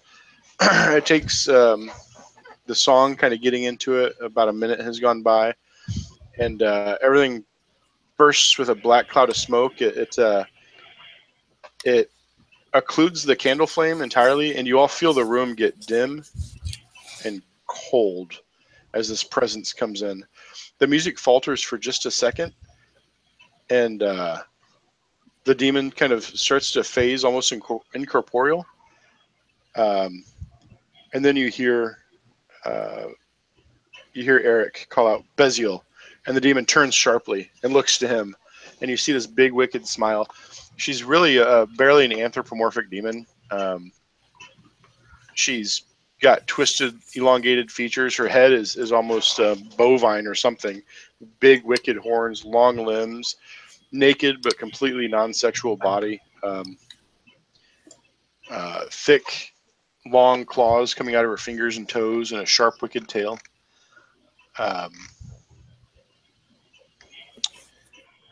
She reaches out as she sees you and starts to kind of swipe with the massive claws, and then her hands just kind of get restrained at an edge, and she kind of looks left and right, and she starts to snarl with rage, and then Eric calls her name again, Beziel, and she looks at him again and kind of smiles, just wicked and waiting. Who's going to act first? I think it's time to kick some ass. Kick some ass.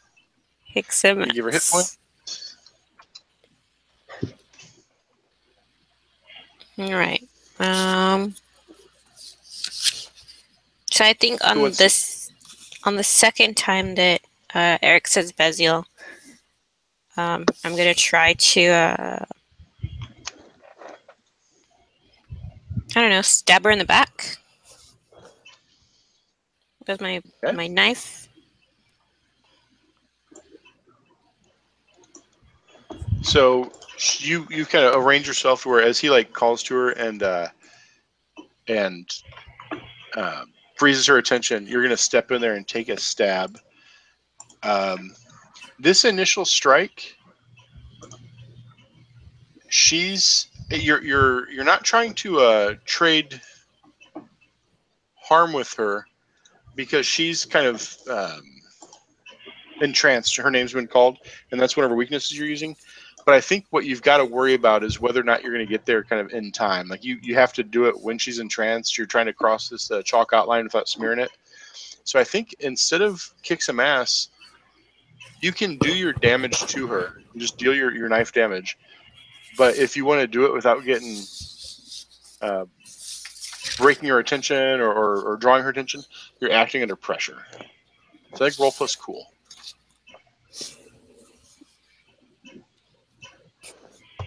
Oh, you know what? Cool's your -1. I don't mean to do that to you. Do you want to just kick some ass instead? I don't mind. I can roll plus cool. Okay. Roll plus cool.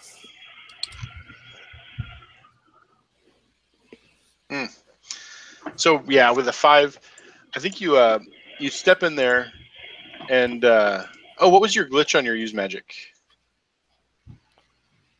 Problematic side effect.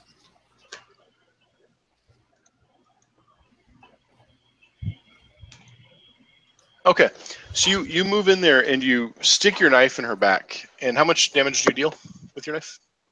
It should have a harm rating. 1. 1. Oh no, it doesn't have a harm. Oh yeah. 1 harm. 1 harm. You plunge your knife into her back, and you see it kind of scratch at her skin, and you start like poking in, but like kind of like putting your finger into like a balloon. But before you pop it, you see it kind of indent, and then the knife blade gets turned away. And your knife just doing your natural, normal knife damage isn't going to be enough because she's got this thick, leathery skin. You see like long-healed scars crisscrossing everywhere on her skin. You stab into her back, and you go to dart back out of it, and you can't leave the big circle. She's stuck in the small circle, but as you've crossed in and stabbed and then tried to back out, you find yourself stuck in the big circle as well. And I think that's when we cut over to Atticus. Like you see that Samantha seems to be stuck in there as well, in a very narrow DMZ where she can't go any further. The demon turns to face her and notices her predicament. Well, I raise up my gun and I say, "Hey, Beziel, surprise, bitch!" And I shoot her. And she, you're using her name. She kind of turns and freezes and looks at you. Go ahead and kick some ass. That's tough, right? Yeah. Not my strong suit. Oh, and Jessica, mark 1 XP for Samantha for that. For the 5. I got a 7.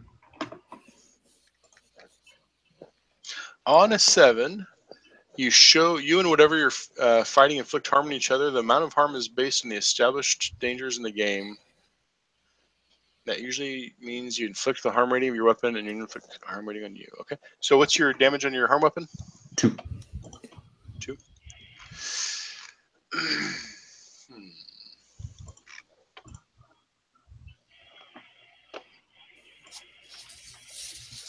Let's see here. You left your assault rifle in your car or in the RV? Yep. In the Shooting. yeah. I made a point to say that I didn't have it with me though. Yeah. You fire off a couple of shots into her, and they strike home. She kind of turns to smile at you, and the strikes, I think, probably pretty good grouping, like in the shoulder. And she flinches a little bit. She looks down, surprised. You see her eyes kind of go wide. She's not expecting to be trapped here, and she's trying to process this all very quick. But her eyes go wide, and then she kind of grins, and like this big lolling tongue comes out and starts licking at that wound. She has this kind of ecstatic look on her face.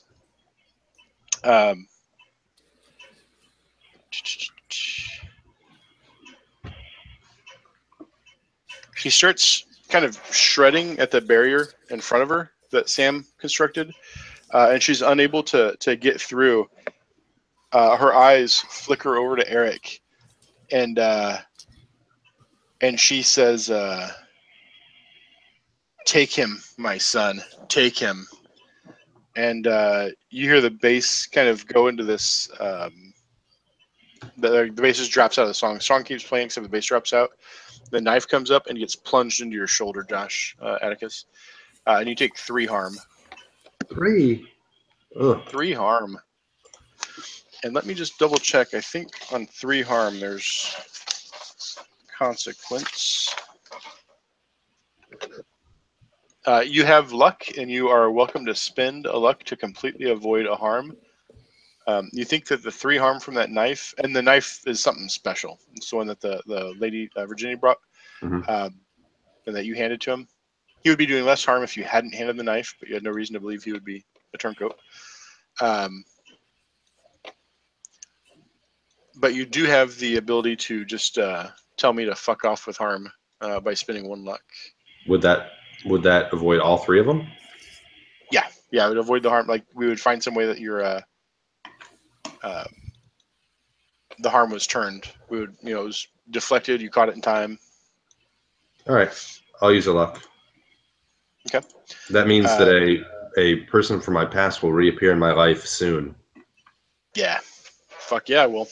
But in the meantime, like he steps forward with the knife, and you get the intuition, like right before he does, he's got that knife coming in. What do you do that he like? I think he goes to stab you, and you get out of the way just enough that he ends up grabbing you, but not stabbing you. You fired off a couple shots, and now he's kind of got this knife going with you. Beziel's thrashing around. She's trapped. The song kind of keeps going, but they're freaking out, seeing a demon in the room, and then seeing Eric like attack you. I think Devin leaps up. Like you hear the drums stop. The music, like Rose is still kind of singing, and Liam's still got the guitar going, but the drums stop as like Devin jumps in, like he's gonna try and tackle Eric. Sam, what do? You've got the spotlight. Is there any way that I can maybe like use magic to kind of take the knife away from the both of them? Because I kind of want to use it on the demon. Nice. Fuck yeah, I like that.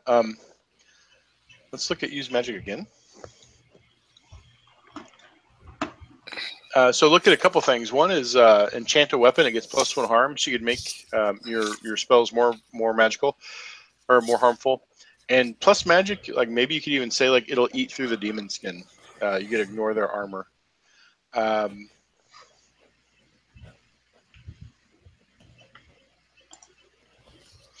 Trying to think of like a way to steal. Can you read through those effects and think of how that would be used to take the spell from? Oh, also, did you do your hex when you did the spell on the demon? Did you put a hex on her? Did you want to inflict 2 Yeah. harm, or? Yeah, let's inflict the 2 harm. Okay, so let me update her hit points. And do you see anything through use magic that you think would be applicable in a? Well, she's actually hurt pretty good now. That red bar at the top of her picture is tracking her hit points. Okay, cool. Is the red what she has left, or is the white what she has left? Red is The what white. she has left. The red, red is is what she has left. Her remaining hit points out of her total, yeah. So yeah, I would want to get the knife that Eric has right now, and enchant the weapon. So it gets +1, and like you said, it would go into her skin. What does it look like to get the knife from him? Keep in mind that Devin is attacking him, and he's kind of bound up with Atticus. Devin's attacking him or preparing, like getting ready to jump in. You could use him. You could like give him an order, like help. What do you do to take that knife? Act under pressure might be to strip it away from him without him getting a chance to resist you. Kick some ass. You could like trade harm with him and try and take his weapon. But I can't get out of the circle. Oh yeah, you have Devin push him toward you.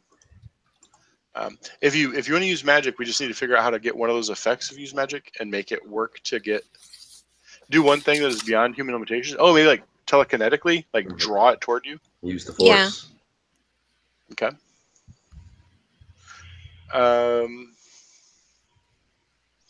I think if you want to do that, the spell will take 10 seconds as you focus on it.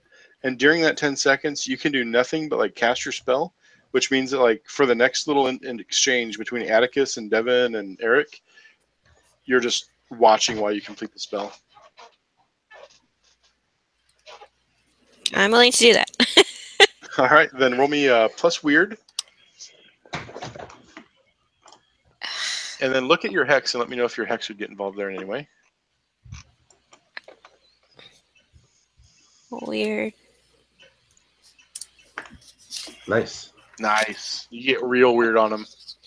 Do you want to do damage to Devin? Or to Eric? Do you want to give Eric a disease? Do you want him to break something precious or important? Break something precious or important.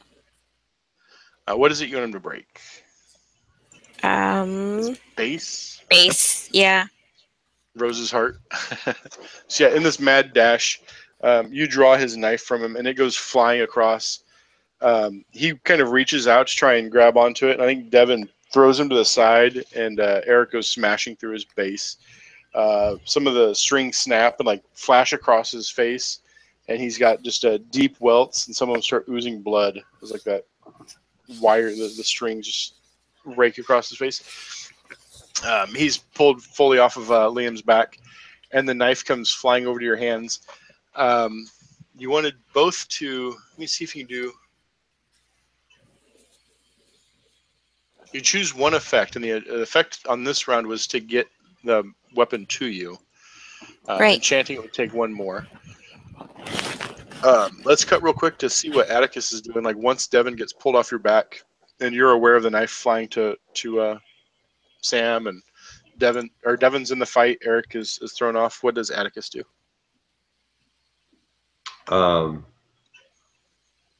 You can also use magic. You can do any of the moves on your character sheet, or When it comes to fighting, I don't have a lot of moves. All my moves are the investigating stuff. I think I'm going to kind of collect myself and level my gun and take another shot at her. okay. Do you say any snide? Are there any Atticus remarks? As like, yeah, like your minions can't do anything to save you. She just tried to have Eric attack you. Yeah. Must be What like, do you do? I'll just say like, nice try. You surround yourself with good people, and I'll kind of point towards the dead girl on the ground and then shoot at her. Okay. Kick some ass. I hope so. Probably not. Nice. All right. Did I get a good one? On Yeah, a 10 an plus, 11. you choose one extra effect. You gain the advantage, take +1 forward, or give +1 forward to another hunter. You inflict terrible harm, so you do an extra damage. You suffer less harm, but you aren't trading blows, so you don't suffer any harm. Or you force them where you want them. Hang on. Okay. +1 forward means I get +1 on all my rolls in the battle. On the next roll, +1 forward is only the next immediate roll that's related to the scene. +1 ongoing is when it's like more than one roll. Got it. I'll give +1 forward to Sam since she's got the awesome knife. Okay. So you're going to deal your 2 damage to the demon, and again, it's several shots. You don't like expend your clip. You can keep shooting and stuff, but it's several shots that goes out, and it kind of plinks away at her hide. You see that she's not doing well. She does get hurt, but she's also again kind of licking her wounds, and she retorts to you, "Oh, my plaything." When she licks find her more. When she licks her wounds, does it look like she's healing herself? No, there's almost. I said she's not like a sexualized demon figure, but there's something like very sexual and ecstatic when she's like taking damage, and you just think like violence is just her thing, kind of like a Cenobite from Hellraisers. Okay. She's very grotesque and kind of not reacting to pain adversely, although clearly it is hurting her. Gross. Gross. And we cut back around to Sam. What did you do that actually gave Sam the advantage? Do you keep using your name and Beziel just stays focused on you, or? Yeah, I think that works. Okay. And Sam, you're gonna try and enchant the weapon now. So roll weird. Roll plus weird, and I think it needs the demon's blood on it. You're gonna try and make it. You're gonna try and make it. That's okay because Josh gave you +1 forward, so you're actually at a 7. But yeah, you're gonna need to actually stick it in the demon to complete the spell. So you're enchanting a weapon. You're gonna give +1 harm and plus magic. Is that right? Yeah. And then what is the glitch that you get?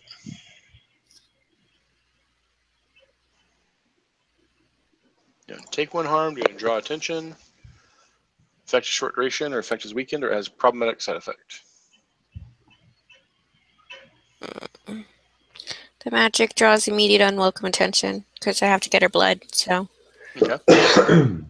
So you kind of empower this dagger. It's waiting for demon blood, but you've done everything you need. You've said the proper incantations into it, and you just need to plunge it into the demon. It does 3 harm normally. It's going to do 4 harm against the next thing you stab with it, and it's going to ignore all armor. You've got a clear line of sight at the demon's back as Atticus is distracting it, but the demon is aware of you, so it'd be kick some ass to try and stick her with the knife. If you successfully stick her with a knife, she'll take the 4 harm, and like the spell will be complete, and keep working. Yeah. Okay. And the reason that she's able to respond to you, like it's kick some ass instead of just stabbing her, is your choice that you've drawn her attention. Like she's aware that you're back there, preparing to stab her with this magic badness. Okay. So. Nice. Sweet. Nice. So it doesn't matter where she is, you just get to stab her. Let me get to kick some ass. Got a couple sheets open I need to close. So if you look at kick some ass on a 10 plus, you choose one extra effect. No. Plus 1 4. Okay. You inflict terrible harm plus 1. If you inflict double the normal harm, that might kill her. Oh, That's wait. one of your Sorry. I'm options, looking at the right? wrong one. No, she's right. It's not double. It's just plus 1 harm. Didn't she roll a 13? Yeah. Oh, that's on advanced. You need to have. If you look at your character sheet, there's a way to advance under. Where are your level up improvements? Under the Oh, I see. bottom section of Oh, 5 okay. improvements, you can advance 2 basic moves. So right now they're not unlocked, but like as you get higher level, you can choose to unlock those. Basically at levels. I'll just add another one. Okay. Very cool. So you are doing 4 harm from the magic plus 1. So 5 harm. You're ignoring her armor. Let me just close this. Wow. She is driven down to her knees. You stabbed her. Where do you? What does it look like when Sam like closes into the inner circle and stabs her?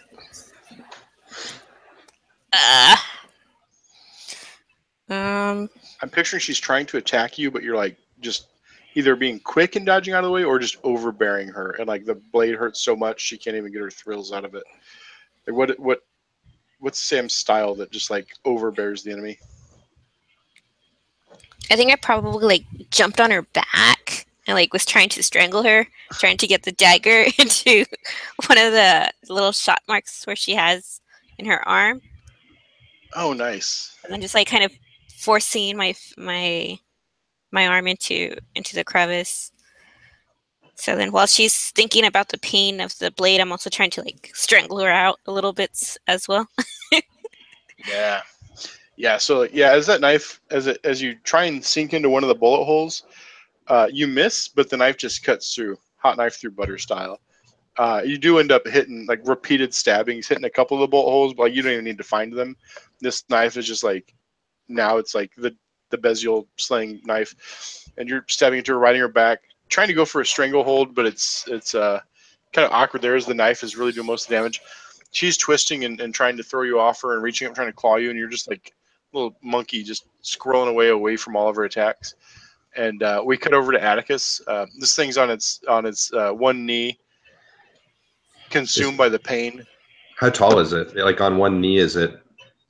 It's still like probably about 5 feet tall, like even down to one knee. It's a big lanky thing. Well, I want to be careful because I don't want to hit Sam. So I actually walk into the circle too, and I walk up to her, and as I get close enough, I say Bezial to get her to like turn and look at me, and just point blank into the forehead. I think this is going to be. She's so distracted. You're using her name against her. It's really a cool scene. I think you're going to act under pressure instead of kick some ass. Is that if you can do well cool? here, you can just plant. Yeah, roll plus cool and just put that bullet right in her. Yeah. So she's trying to claw. You walk into the circle. She just hasn't even seen it until you say Bezial, and she like looks up to you, and you're firing that 38. I have a 9mm, Or but 9. it's the same damage. It's 2. That does 2 harm. Where do you shoot her in the face? You shoot her in one of the wounds. What do you? Right in the forehead. Yeah, and so it does 2 harm. However, her armor negates one of them, which leaves her exactly dead. So she kind of like looks to you. Maybe there's a look of like surprise, as like. No, I think even before she doesn't even register any thoughts. Like you shoot her. Maybe bits of brain like fly out of her ears. It's like the brain is liquefied and goes scrambling about. Splashes onto the sides of the rooms a little bit. She slowly topples over. Sam's like gracefully rides her body down. Do you use the knife to like make sure she's finished off, Sam? Like follow up on it? Nah. You just kind of I can. job well done. Yeah. You don't look back at the explosions, do you? You just walk Nah. away. I just walk away. You're the cool guy. Very cool. What happens to a demon's body after it dies? Does it remain? Does it turn into ectoplasm or smoke or ash or sulfur? Does it just decay really fast, or is it just there? This question like will kind of feed like if you fight more demons, like it could be kind of cool if it's this is a little macabre, but if it's like the silhouettes from Hiroshima, like when the blast hits so quickly and so fast that it just leaves like a shadow. Okay. Yeah. Yeah, I kind of burned into the floor below her. Mm-hmm. So maybe her body just kind of like lays there for a moment and it starts to deflate and then like crumble, and then just kind of sinks through the ground and leaves that imprint of her body. Maybe like etches. I picture almost like if you like acid marked, like just like pockmarked concrete floor in the outline of her body. So it's not just a shadow. It's not just darkening, but actually like a little acid etching in just the outline of her body. Cool. The band is freaking out. Devin is holding Eric down. He kind of comes out of almost a fugue state. He has no fucking clue what happened. He doesn't remember trying to attack you. Rose is crying and like, oh, is it Liam, the guitarist, or Devin, the drummer, that ends up with the girl? Who is there to comfort her in her last moment, or her at the end? Like, it's clearly not Eric. Actually, I don't want her to be a damsel. She's gonna go. I think it's Rose that goes over and like socks Eric and asks you guys like, what the fuck is going on here? Like, what do we do with him? Is he crazy? Is he evil? Like, what's the deal with this asshole? And you just see his heart break as he's laying there. Well, Rose, what you and the others in the band should know and realize is this was not your fault. This was his fault. Pointing at Eric or pointing back at Beziel? At Eric. Okay. She looks disdainfully and like, yeah, I'm kind of getting that. And she looks to you, Sam. Well, I mean, all of it's said and done now. You guys can go and have your concert tonight. I think the irony of that is if you guys hadn't shown up, like part of the game prep is plotting what you do if the players never show up. And Liam would have quit the band and Virginia would have become the new guitarist. And so now they're down a bassist and a guitarist. Oh no, Liam's still in the band. Yeah, they could play, they just don't have a bass player. But Sam, do you know how to play the bass? I can wing it. At the end of every session, we should just end with you guys like taking on the profession of the people you saved. Like just like, yeah, let's fulfill this one last gig. Yeah, or like get on the horn and be like, Jeeves, we need a bass player stat. That's cool. Get on Craigslist. Very cool. Yeah, you wrap the session. Do the players, do Sam and Atticus, do they stick around and help with like getting rid of evidence or like coming up with cover story? Does Jeeves send somebody to do that for you, or do you just like get out of town and it's like let the survivors clean up their mess or not? Like, is there any effort to hide what happened? I think it'd be more of a we'll call Jeeves. Yeah, I think the outfit or no. Or no, what we could do is, or what I could tell Atticus is, hey, call Philip. Isn't he a great bassist? And then, like, he can get all the networking connections done of getting them a bassist, sending in the cleanup crew to help them clean up the stuff and whatnot. Right. And I think the cleanup crew is always, like, as you're leaving the scene, you see, like, I think it's like a beat up gray panel van that's got like a certain plumber's logo on it, but it always has a local phone number and address stenciled on the side. But like wherever you go and do work, it seems like they have these gray panel vans with cleanup teams anywhere you've been deployed. The operation you work for, like they don't tell you all their resources. Like clearly they've got some resources to be able to send, and presumably maybe these crews are like very specialized for cleanup, but not for like handling the problems. That's why you're needed. That's why the hunters are special. But yeah, as you're walking out of the scene, you see that van pull up. Does the cleanup crew also like do damage control in terms of the people we interact with? Are they're gonna Go Men in Black on them and like wipe their memory, or whatever method it is? Yeah. Or do we need to have the conversation of? It could be something that like your players, your characters, we can just assume they do off screen. Mm-hmm. It's something we could handle on screen, or the cleanup crew could have people, and then if they have people, we'd want to talk real quick about like as we identify the outfit.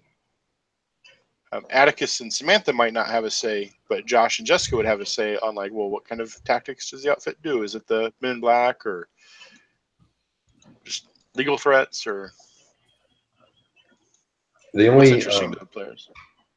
One thing that I think could be cool, and this is kind of vague, but I think it'd be cool. It could be cool once in a while if we could reach back to people that we've helped in the past for help. It's like if there's ever any issue where we needed something in this city or we needed something related to what we did this time, we could be like, well, Rose owes us a favor, and like reach out to her for whatever it is. Because now she sort of is in the club, so to speak. So then do we leave like a business card or? Oh, nice. I like that idea of like you maybe you don't tell them you're part of a bigger organization, but you leave a business card for them to like get hold of you. But it would be routed through Jeeves. Yeah. Right. But you could call on them for help, or maybe they'd bring you a in the future. Oh, some other weird shit's going on, or right. I like that idea.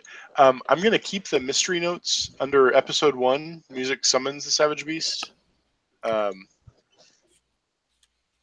You're free. You can both edit that, and if you have any notes you want to add for these people, like Eric will probably put locked up or whatever. Oh, I didn't have Virginia. Oh, you hadn't met Virginia yet. That's why. Yeah, you can put notes in there, and those might be something we can call back on. Like, oh, who was it we knew in that one episode? Who was it that we could call back on? So feel free, even between sessions, you can come into this campaign and make notes in there. Let's look real quick. There wasn't much XP gained from failed rolls because I think we were kind of coming up with help. Yeah, I didn't gain any from a failed roll. I think Jessica had 1 failed roll. Yeah. And then you got 1 XP for feeding the dark powers. Let's look real quick at the end of campaign or end of session questions.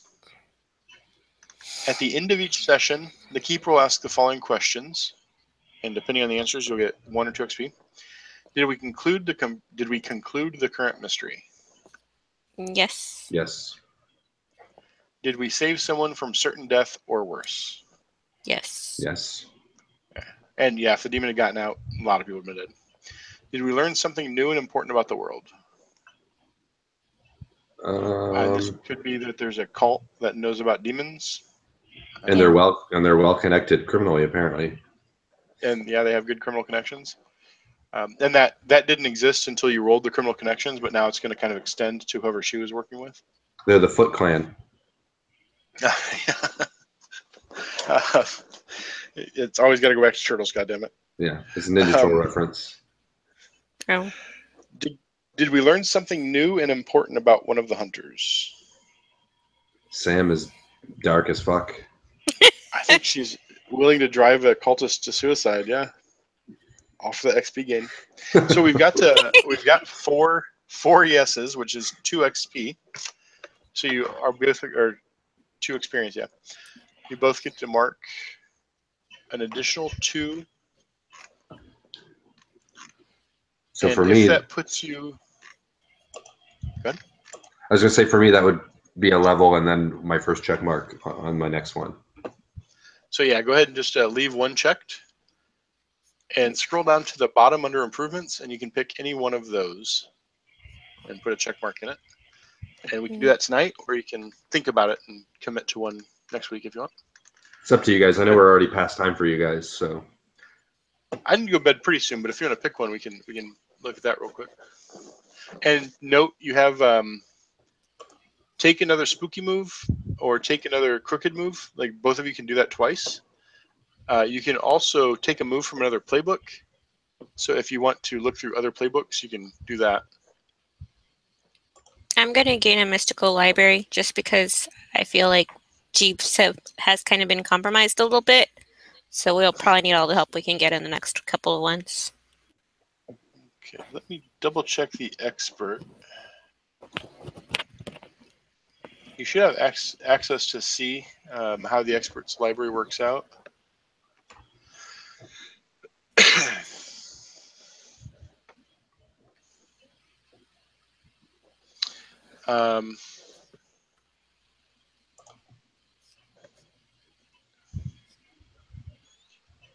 If you use your library's occult tomes and grimoires, preparing with your tomes and grimoires, take +1 forward with used magic. I kind of picture this being probably an assemblage of both like old books and like digital shit on like a Kindle, and you have just like a bunch of shit stowed away in the RV. Like it's a library you can kind of take with you.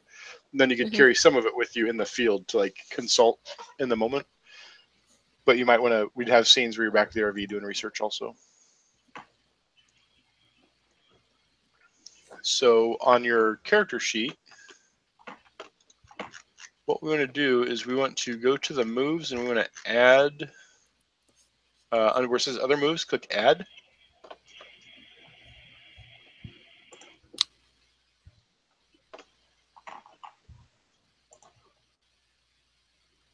And then copy and paste from the Haven, the expert. And I can, do you want me to add it in? Because I've got a PDF here where I can copy and paste real easy. Oh yeah, go ahead and do that.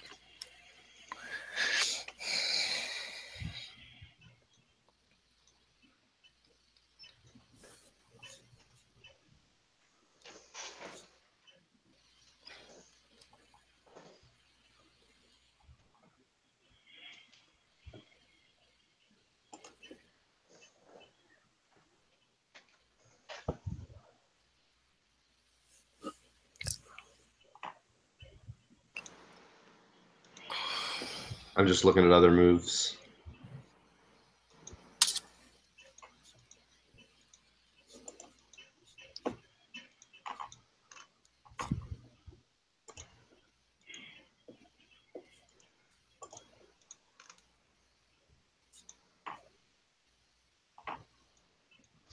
Oh, I've accidentally added 2 moves to your character sheet, Samantha. I didn't mean to do that.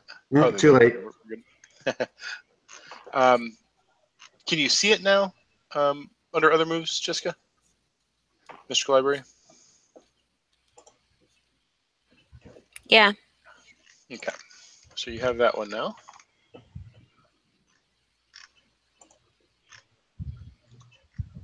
Okay, well, let me get your guys' opinion on what I'm going to do. So there's 3 other playbook moves that look cool. From other playbooks? Yeah, there's 3 of them that I like. Maybe you guys can tell me which one you think is best. One of them is, well, and when I look at the different ones, I can't see what they are. One of them might be the tinfoil hat person. I don't remember what it's called. On the little dots on the top, it's like the 6th one.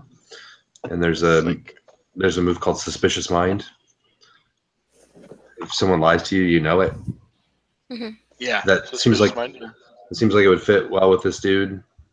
One of them is called Helping Hand. When I help somebody, they get +2 instead of +1.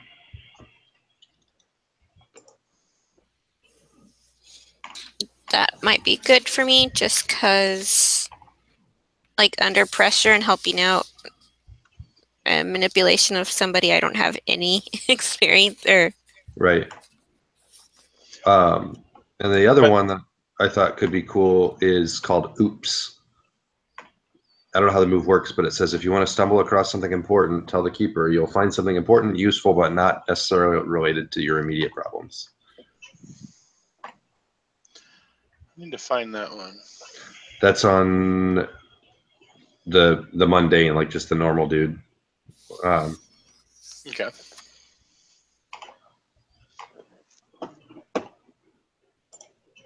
What was the first one again? It's under the flake where I know people are lying. Yeah. And then the helping hand, where was that one? Let me find it. I don't remember.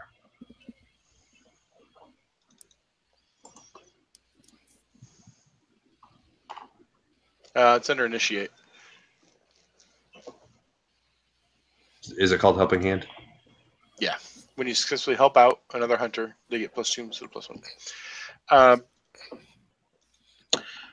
Think about. I'd be good with any of those three. I would think about what you maybe wanted to do that you couldn't find the ability to do here, or a thing that just thematically expands Atticus. So I think, like, for instance, just knowing if somebody's lying to you, like, that seems quite up your alley. Mm-hmm.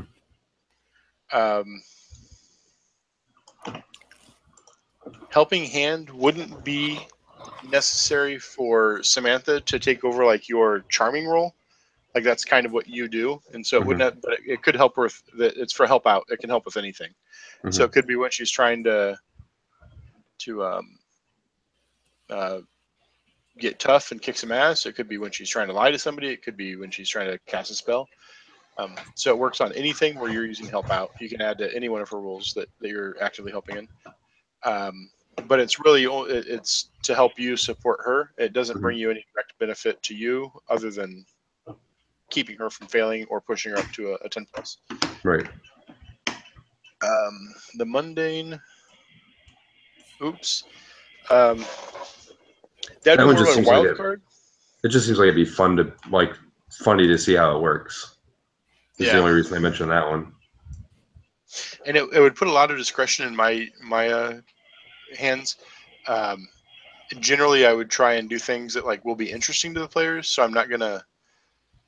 I wouldn't use it to try and, like, make it a worthless move. It's also not constrained. Like, you can just keep doing it as much as you want, and there's no rolling. So at some point, you might just get overburdened by having a huge collection of shit. Like, you'd want to use it judiciously to where it's fun. The one thing that neither of you have are start of session moves. There are a few playbooks that have a start of session move. Okay. I'm trying to think of an example of one. I see. Here's one. Destiny's Plaything. Who's that on? It's on the first one. What is it? Chosen? Yeah.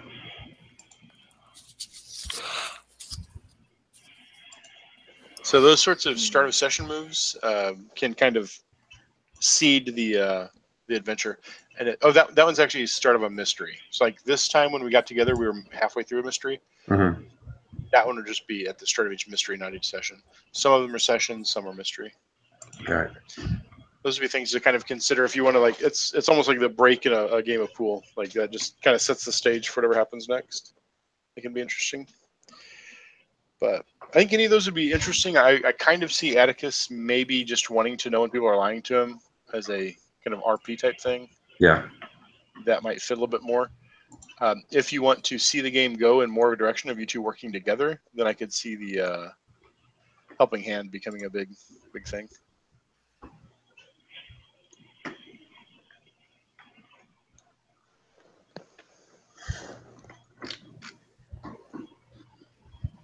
And then the oops would just be kind of a wild card.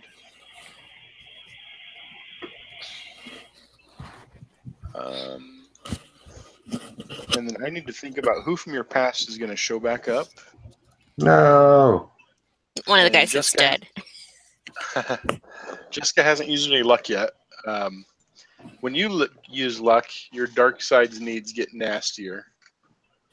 And they've already made you drive an insane person to commit grotesque suicide.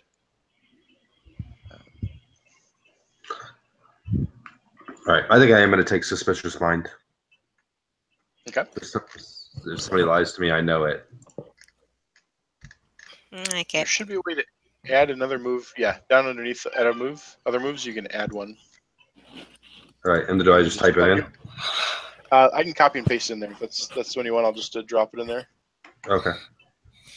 Let me do that real quick. Oh, and I closed the. Oh, there it is. Like.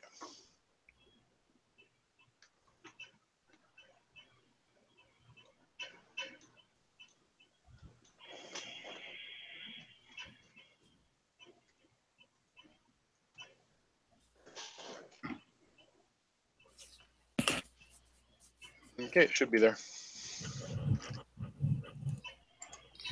And what I would ask you to do on that one is just let me know, or like kind of keep me honest with it. Anytime I have a PC lying to you, what I'll do is they're not going to avoid lying to you, but I'll tell you like, yeah, they say this and they're lying through their fucking teeth. Like you'll catch them lying. It's not that they'll know that you can catch them unless you expose it. Good deal. Well, I'm going to go ahead and just stop the recording.